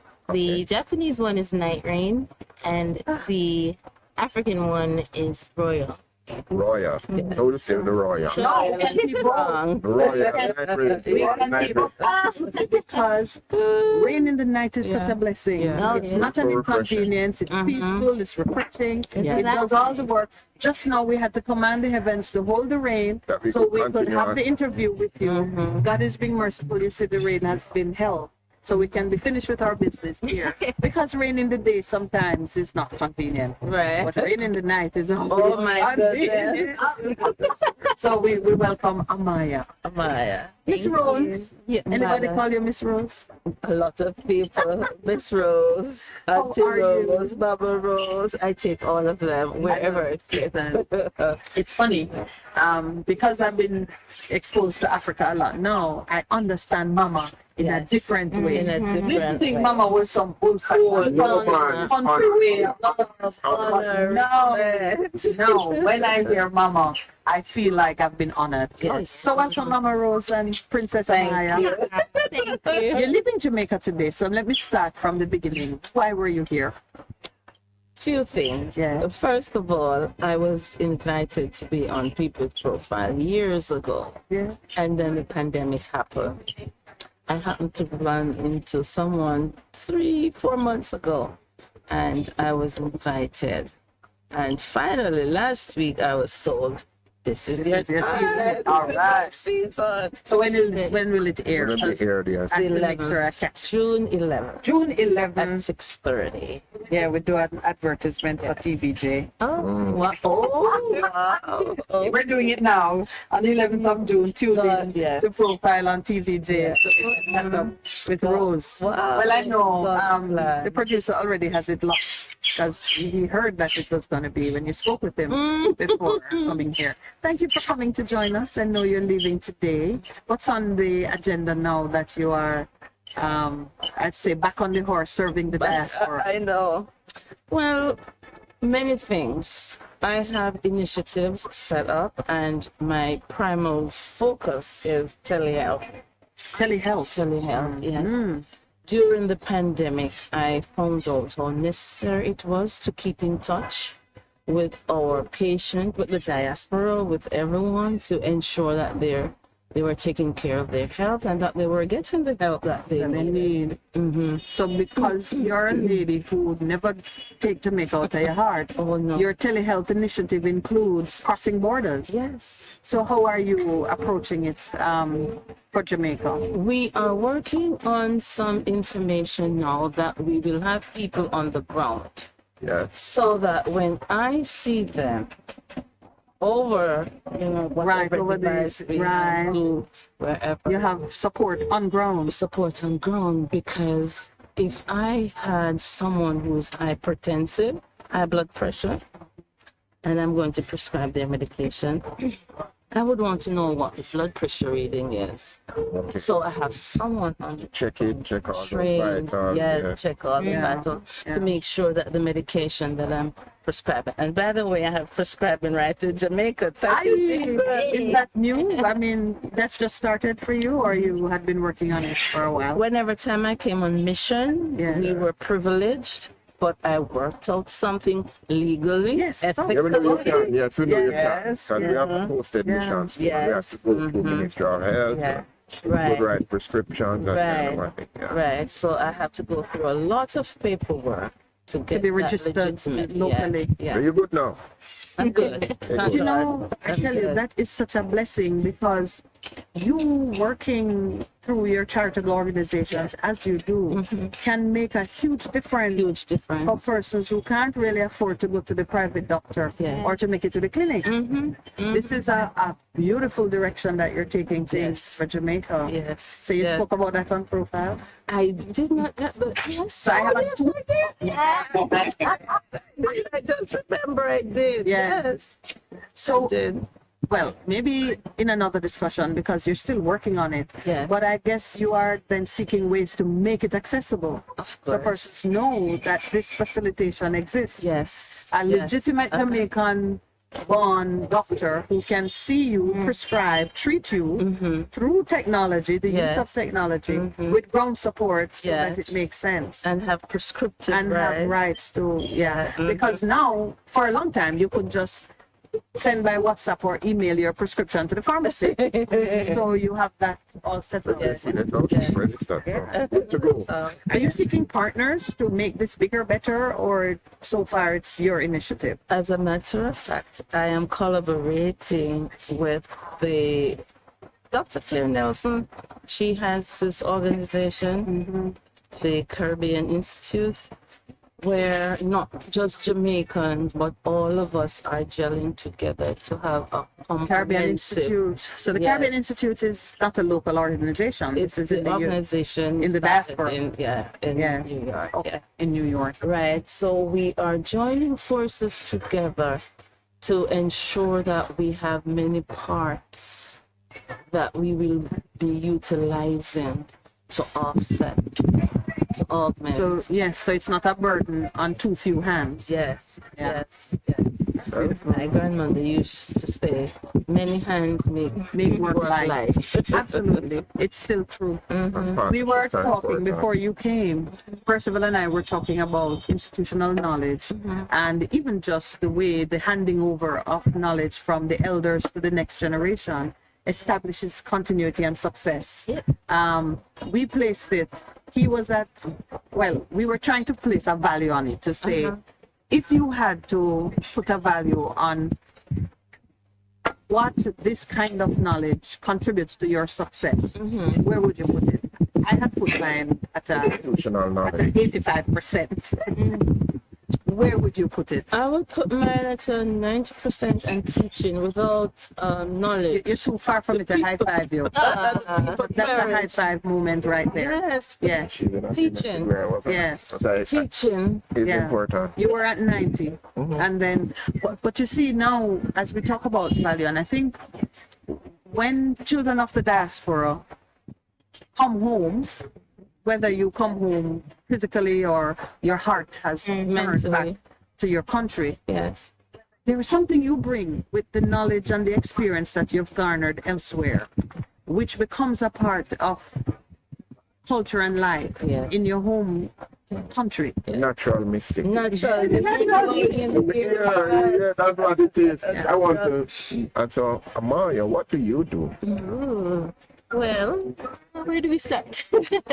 Start that way. Okay, Start so that. I She's a will- part of the natural mystic. That is right. Their So- mother's gifted. Yes, absolutely. And I'll start by saying, being a daughter of my mom, as well as my father, groomed me to be someone who was tied to Jamaica, even though I was born in the U.S. Okay. We would travel down here from the time we were infants before we could walk. Yeah. And so I felt very ingrained to the environment, my relatives, the way of life in Jamaica. And so what I found is that when I got into my youth, I really realized that, hold on, I don't identify as American. I identify as a Jamaican because I grew up in a household where that was honored. All honored. And that was what my siblings and I knew. So from the food, culture, faith, and just family values, I really understood where I was from. And what that led me to was an introduction into the diaspora, the Jamaican community in the States. And so at 15, my mom forcefully encouraged me to enter Miss Jamaica, Florida. Yeah. And I was fortunate enough to win the Miss Teen category. Congratulations. I appreciate that. And just so happened 10 years later, I made it my mission to compete in the Miss Jamaica World pageant. So I did compete in 2017 of Miss Jamaica World and also in 2018 where I was a third runner-up. Okay. So I've really taken... Beauty, brains, and commitment.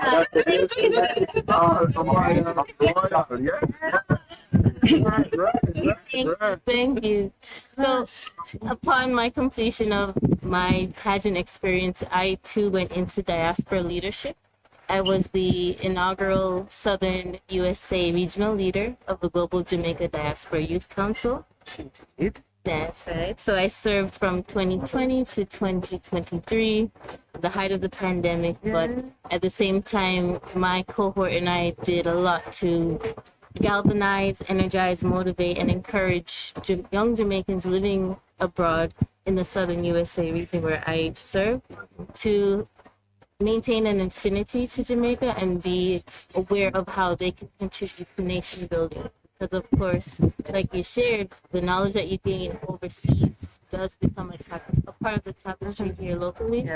And so we're able to bring some of the ideas, concepts, and just things that are interesting to us. So right now, are you like Governor Ron DeSantis, ready to announce your presidency?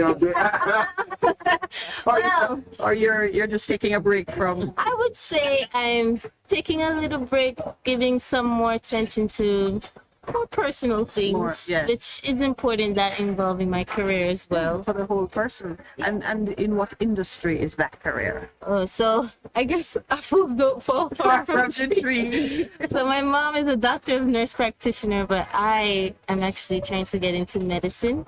I just applied to, I won't say which university, but they will be lucky to have you. University. Done. Yeah, it is done. It is done. Thank you. Jesus. You go, girl. Yes. And the scholarship coming too.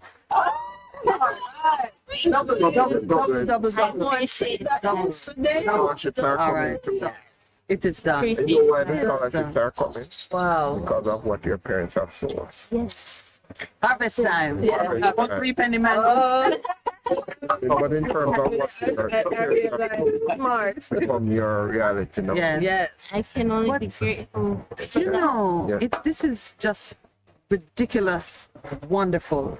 We were talking about how the handing of the wisdom from the elder to the next generation, what it means to establish success and continuity. And here sits mother and daughter demonstrating, just exemplifying exactly what we were talking about. It does not get better than this. I tell you, It does not get better than this. Of course.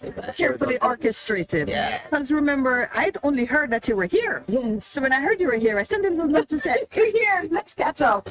And it has worked out beautifully. Yeah. We love it when the things that we speak, which sound like words, a lot of people say, oh, it's a talk show. Yes, it's a talk show. It's on radio. We could only talk. But to see the living embodiment of the things that we speak about, and we couldn't have planned it better. Congratulations, Princess Night Rain. And Dr. Lewis, I mean, as always, you don't stop. No, There's no passivity in God. I can't stop because others are waiting on me. Yeah. And my purpose, my mission, service. I cannot be happy until I have served someone. Delivered what God has placed in you. So I know that the elections were here. I was watching the elections, like, I mean, I kept looking for your name, but when you were here, I did say to you that there is a mission God has set you for outside of that particular position. I remember you said Yes. I remember you Because said that. I did not want you to be at all disturbed by the outcome of the election. My, you remember? Yes. Yes. Yes, And so it's really beautiful that we're getting to reconnect at a time when I know the elections, I did not see your name on the winning ticket. So they're lost, Jamaica's game. Because now I think freed from the obligations of the highest level of leadership, you're getting more hands-on, aren't you? Yes. All right, you tell me. You're fulfilling. Yes. Fulfilling Vision 210. Yes. I spoke to God. Yes. And not that I was presumptuous, but I asked God a question. Yes. And he said, Rosemary, my timing is not your timing. I know the plans I have for you, not to harm you, but to prosper you. And if I put you in certain level, I am going to prosper you more. So let me give you the shift. And he said to me, I can't tell you what the shift is. No. But as you go along, you trust me. Yes, be obedient, and I'll show you the shift. And boy, this is not the shift; it's a word of life. That's cool. That's It's a word of life. Yeah. And when I'm not perfect, but when I tell you that I am committed to the faith, I am committed to Him. My steps are ordered. Yes. He does what he needs to. Yes. And then I'm saying, looking at this, and I'm saying, God, have a good sense of humor. Yes. You just gotta roll with Oh it. my God, is it shifting? Yeah. Is it shifting? Are you enjoying it? I'm loving it. I'm loving it. You should see her painting at the Labor Day project yesterday or 2 days So ago. you got some time to work on Jamaica, easy. Yes. So Jamaica stay. Yes. You gotta roll your sleeves Yes, up. ma'am. Get it good. All right, yes, we're gonna go into the last segment. I hope you stay with us. Oh, please remember our guests right now. Beautiful Amaya Night Reed, and Jamaica, and her mom, Dr. Rose Lewis. You will hear a little bit more when we return. Please stay with us. We're gonna be right back.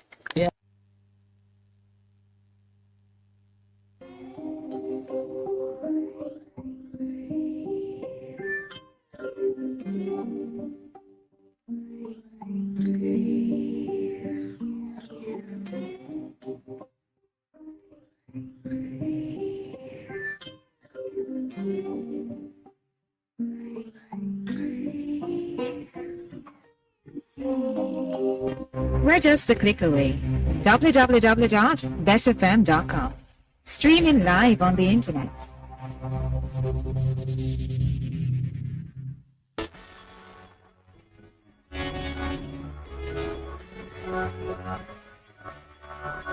More discussions on health and education, inspiring interviews, surprise giveaways, your favorite songs. Tune in to Bess 100 FM this and every Sunday at 11:30 to 12 noon.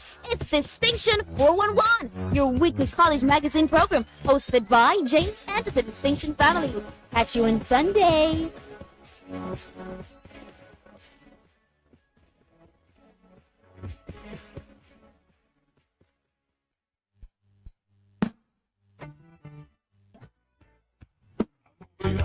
Bess 100 FM presents the Mature and Moving Up Show, Lascelles Butch Chen, on Thursdays from 6 to 9 p.m. Welcome to this pioneering radio program on our continuing work in our maturing years. Compellingly defined to educate and liberate the younger generation. Tune in and welcome. Looking to clean your vehicle super clean? 123 Clean Car Wash, located at 2 1/4 Osborne Road, Kingston 10. Entrance on Grove Road, below Tropical Battery. They wash and vacuum, undercarriage wash, engine wash, polish and compound, shampoo and detailing. Call them at 876-631-3400. 123 Clean Car Wash, the best in the business for a cleaner wash.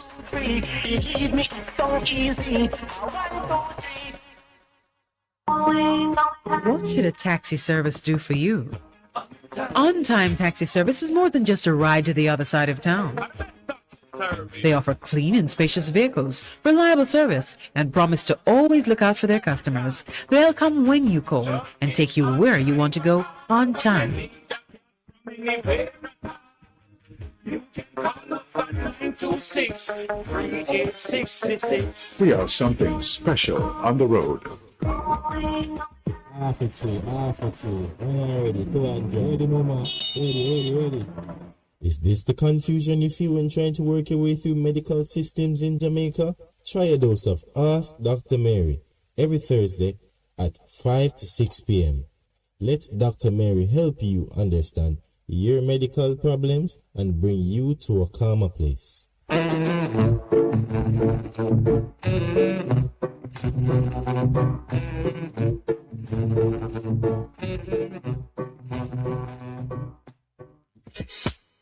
Veteran Printers for all your printing needs. We specialize in calendars, flyers, brochures, and more.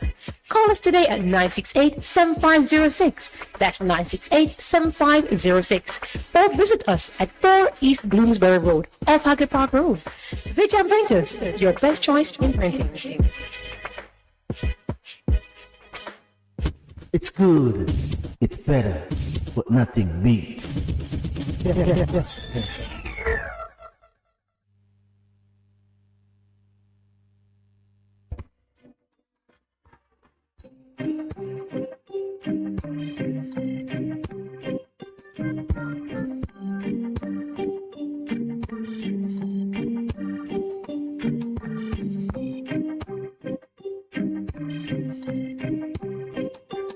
All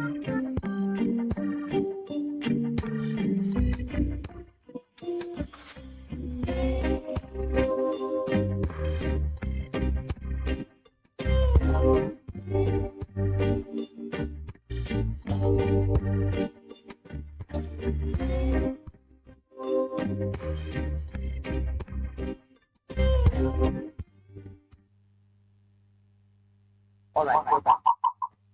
Final segment. But you know what? The good news is we will get some more chatting time with Miss Rose and her daughter. What we're gonna do on air now. We're just gonna wrap up the discussion. So we know that great things are in store. Great things. I always like to hear your perspective on the role that the diaspora can play now, and what it is that you think Jamaicans need to appreciate and respond to make it, more successful and Okay, we continue to send our remittance. So we want Jamaicans living at home to know that we are not just senders. Yes. Yeah. But we want Jamaicans at home to know that we want to build Jamaica to a level back to the standard. So if something were to happen right away, or if something doesn't even happen, just by will, you come back to Jamaica and you feel like you're at home. Yes. So what can we do to minimize crime? Can't solve crime, but we can minimize it.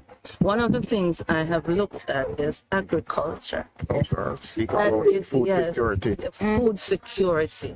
And once we have food security in our nation, we can get jobs off the side and we would be better. I would not say perfect. Yeah, but we will be better for sure. Because we would be better. One of the most pressing needs of the body is nutrition, nourishment. So even as a doctor, proper nutrition. So that we can minimize the non-communicable diseases. Diabetes, if it is not taken care of, it has led to kidney disease. Hypertension. Again, lack of knowledge, teaching, and the organic food here. My goodness, it's to die for. Yes.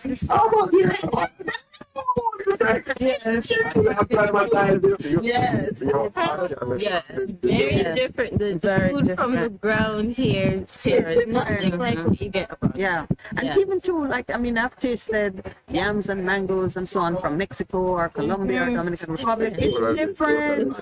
The soil here.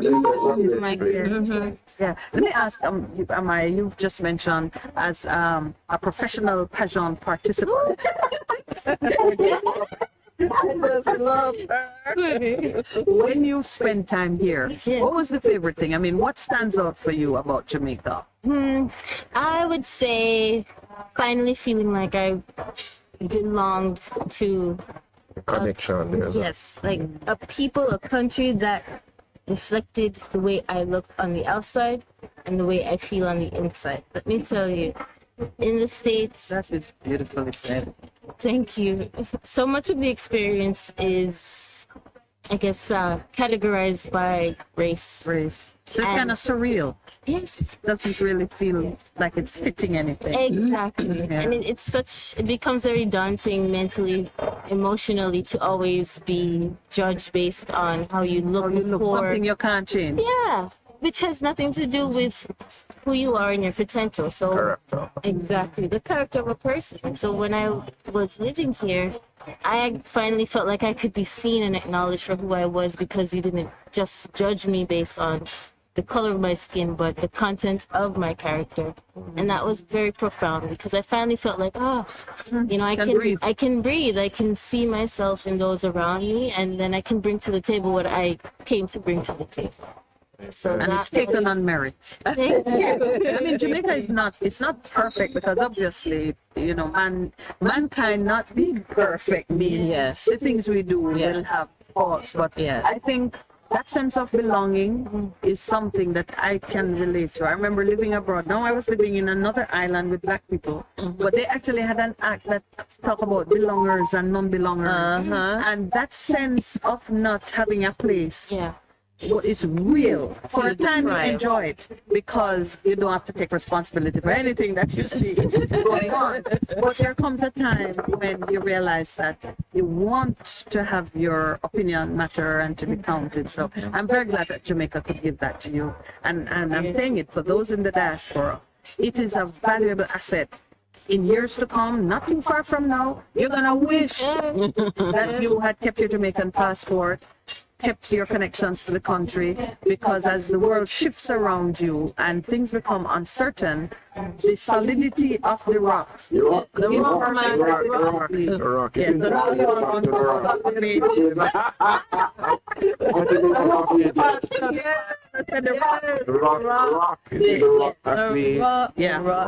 rock. As a matter of fact, my husband is a lucky guy because you know what?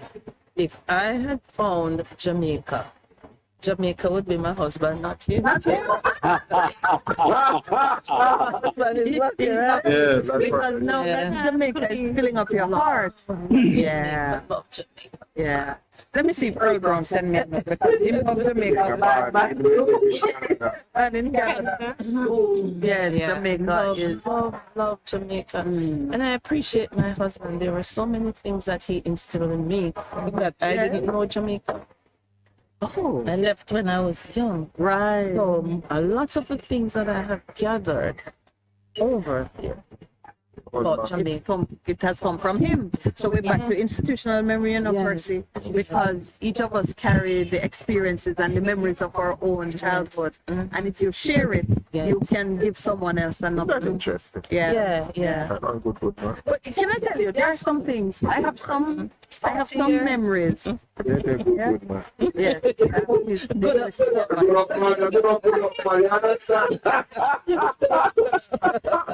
yes, we allow one for the name. Good man. No, but there are sometimes, don't you find that after a while, you can't distinguish between his memories and yours? When he shares something with you and you incorporate it into your life story, after a while, you tell it as if it's yours. Yes. So that's the value of the sharing and the way that it can just build a platform for excellence. There's something someone told me that, and I'm repeating it as if it's my memory. Yes. There you go.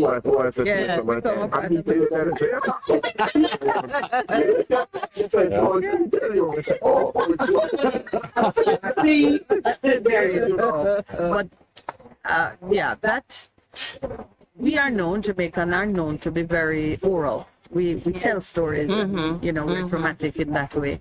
And I wish that it would be preserved. Yes.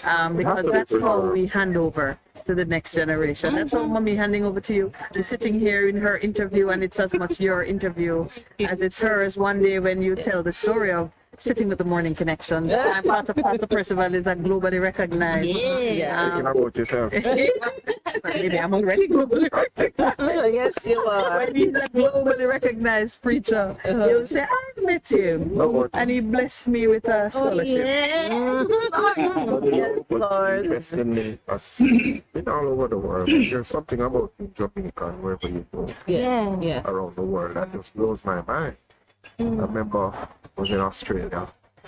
I met this little girl and she said, "You Jamaican?" Because I don't know Jamaican. Oh. She was telling me all of the stories. She connected with Jamaica. Who run it? Oh my God. That's a very common thing, Yeah. So she connected and she was talking part with me. I said, and I watched scrolling so many times, and I said, okay. Why 12-year-old talking patois to me? I said, okay, all right. All right, let me give you something so you gotta stay with us as we do our wrap up. Percy, we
We're just a click away.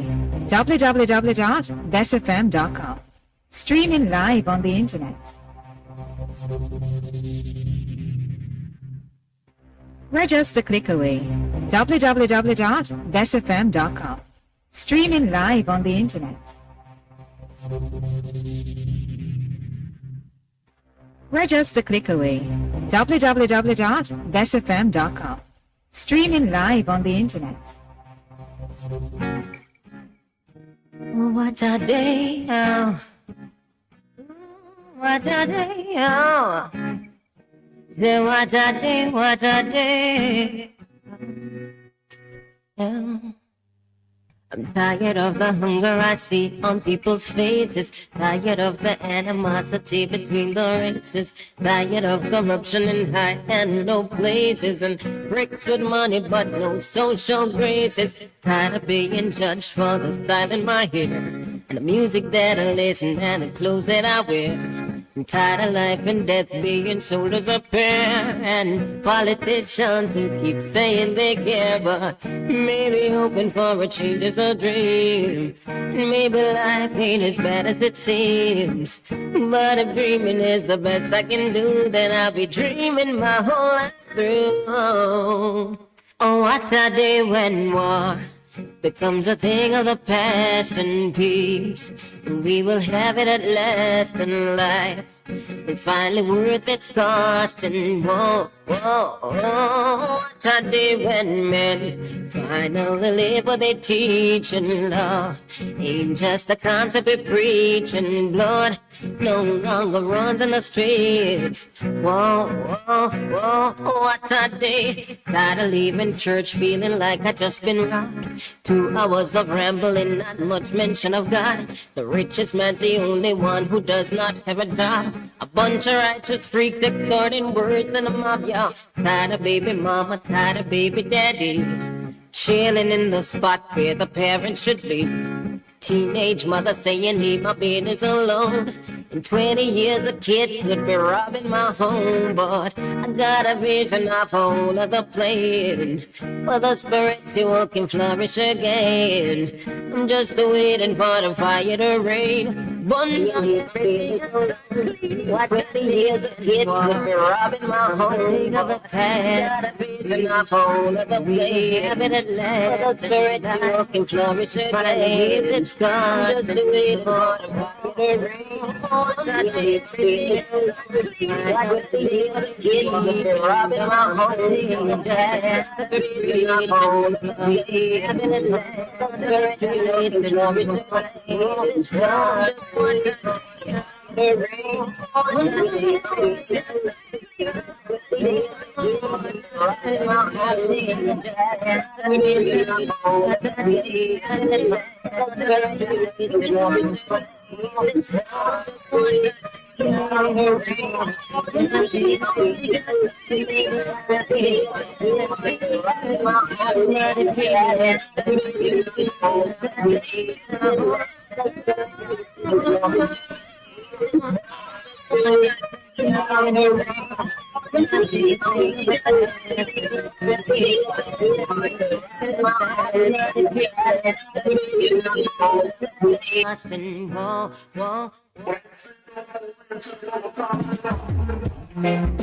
And it's a protege, eh?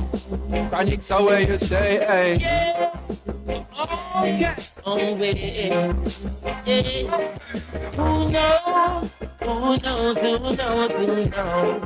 I just go where the trade wind blows, sending love to my friends and foes. And I suppose I'm pleased to be chilling in the West Indies. To provide all my wants and needs. I got the sunshine, rivers and trees. Please, Hey. When me see Jah, me see a way. Drastically straight from hypocrisy and say, hey, everyone to them own a philosophy. I live the proper way and then me read a chapter daily. Man, they in a city hungry and no eat. And put they down a country just a drop off of the tree then. You see, say poverty no real then. Is what the reason revealing. who knows? Who knows? Who knows? Who knows?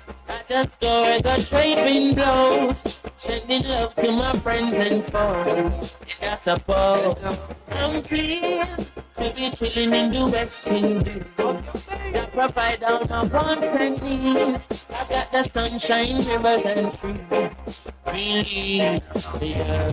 When the rain beats up on the roof, herb just a steam pepper pot on the stew.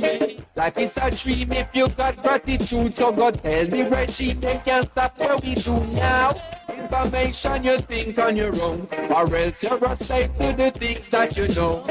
What do you know if you learn every day? So be careful of things where you say. Who knows? Who knows? Who knows? Who knows? I just go where the train wind goes, sending love to my friends and foes. And I suppose I'm pleased to be chilling in the West Indies. That provide all my wants and needs. I got the sunshine, rivers and trees. Really, in our soul, but I just in our heart. It is of importance for I and I gather. If we cannot show now a balance that we had, how do we propose then to carry it abroad? You're not go to Ethiopia and you not have a plan. The building of a nation and a helper on. Every one a lover, one a man is just a man. It shall be a coronation when we land. Who knows? Who knows? Who knows? Who knows? I just go where the train wind goes, sending love to my friends and foes. And I suppose I'm pleased to be chilling in the West Indies. That provide all my wants and needs. I got the sunshine, rivers and trees. Really, well. And I say we just who knows? Who knows? We just move with time. I'm clear and give time. In the West Indies. You see that smile on me. I provide all my wants and my needs to drink. Oh,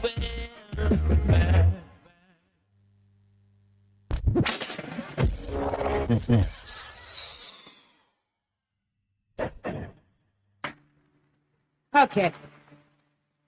We thank you very much. Yeah. Okay.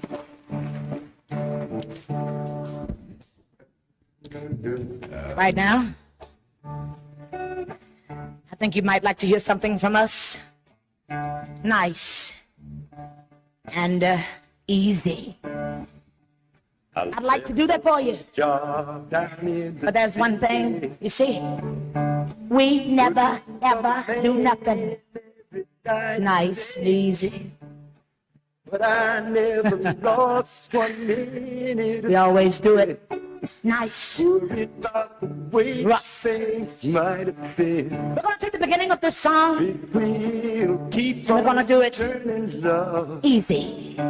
Proud me. But then we're going to do the finish. Rough. It's the way we do. Proud Mary. One more again.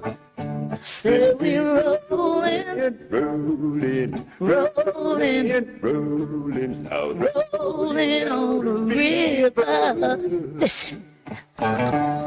Left a good job in the city, working for the main every night and day. But I never lost 1 minute of sleep. Then I was worried about the way that things might have been. It will keep on turning. Primary keep on burning. And we're rolling, rolling, rolling, rolling. We're rolling on a river. Rolling on the river. Cleaned a lot of plates in Memphis. Pumped a lot of train down in New Orleans. But I never saw the good side of the city until I hitched a ride on the riverboat queen. Big wheel keep on turning. Keep on burning. Rolling, Rolling, yeah. Rolling We're loud. rolling on a river. Rolling on the river. Rolling, Rolling, rolling loud. rolling on a river. Rolling on the river.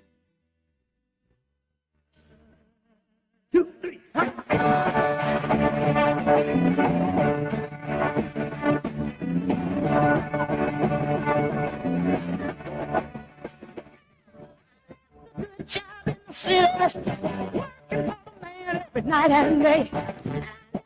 1 minute of sleeping, walking the way things might have been. We keep on turning.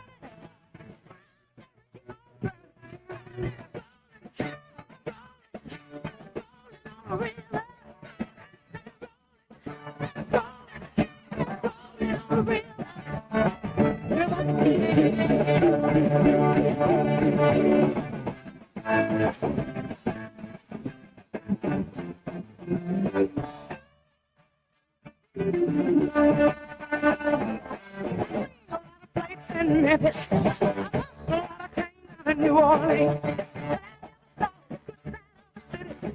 It's the ride on the river for Queen.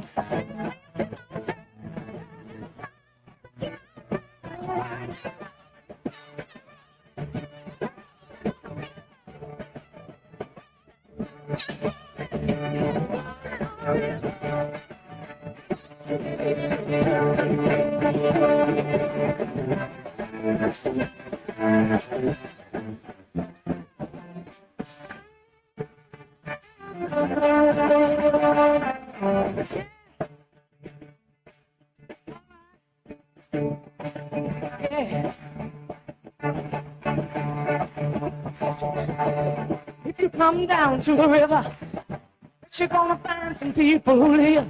You don't have to worry if you got no money. The people on the river are happy to give. They will keep on turning, and keep on burning. Rolling, rolling, rolling on the river.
Okay. Okay. Yeah. Yeah. Yeah. Uh-huh.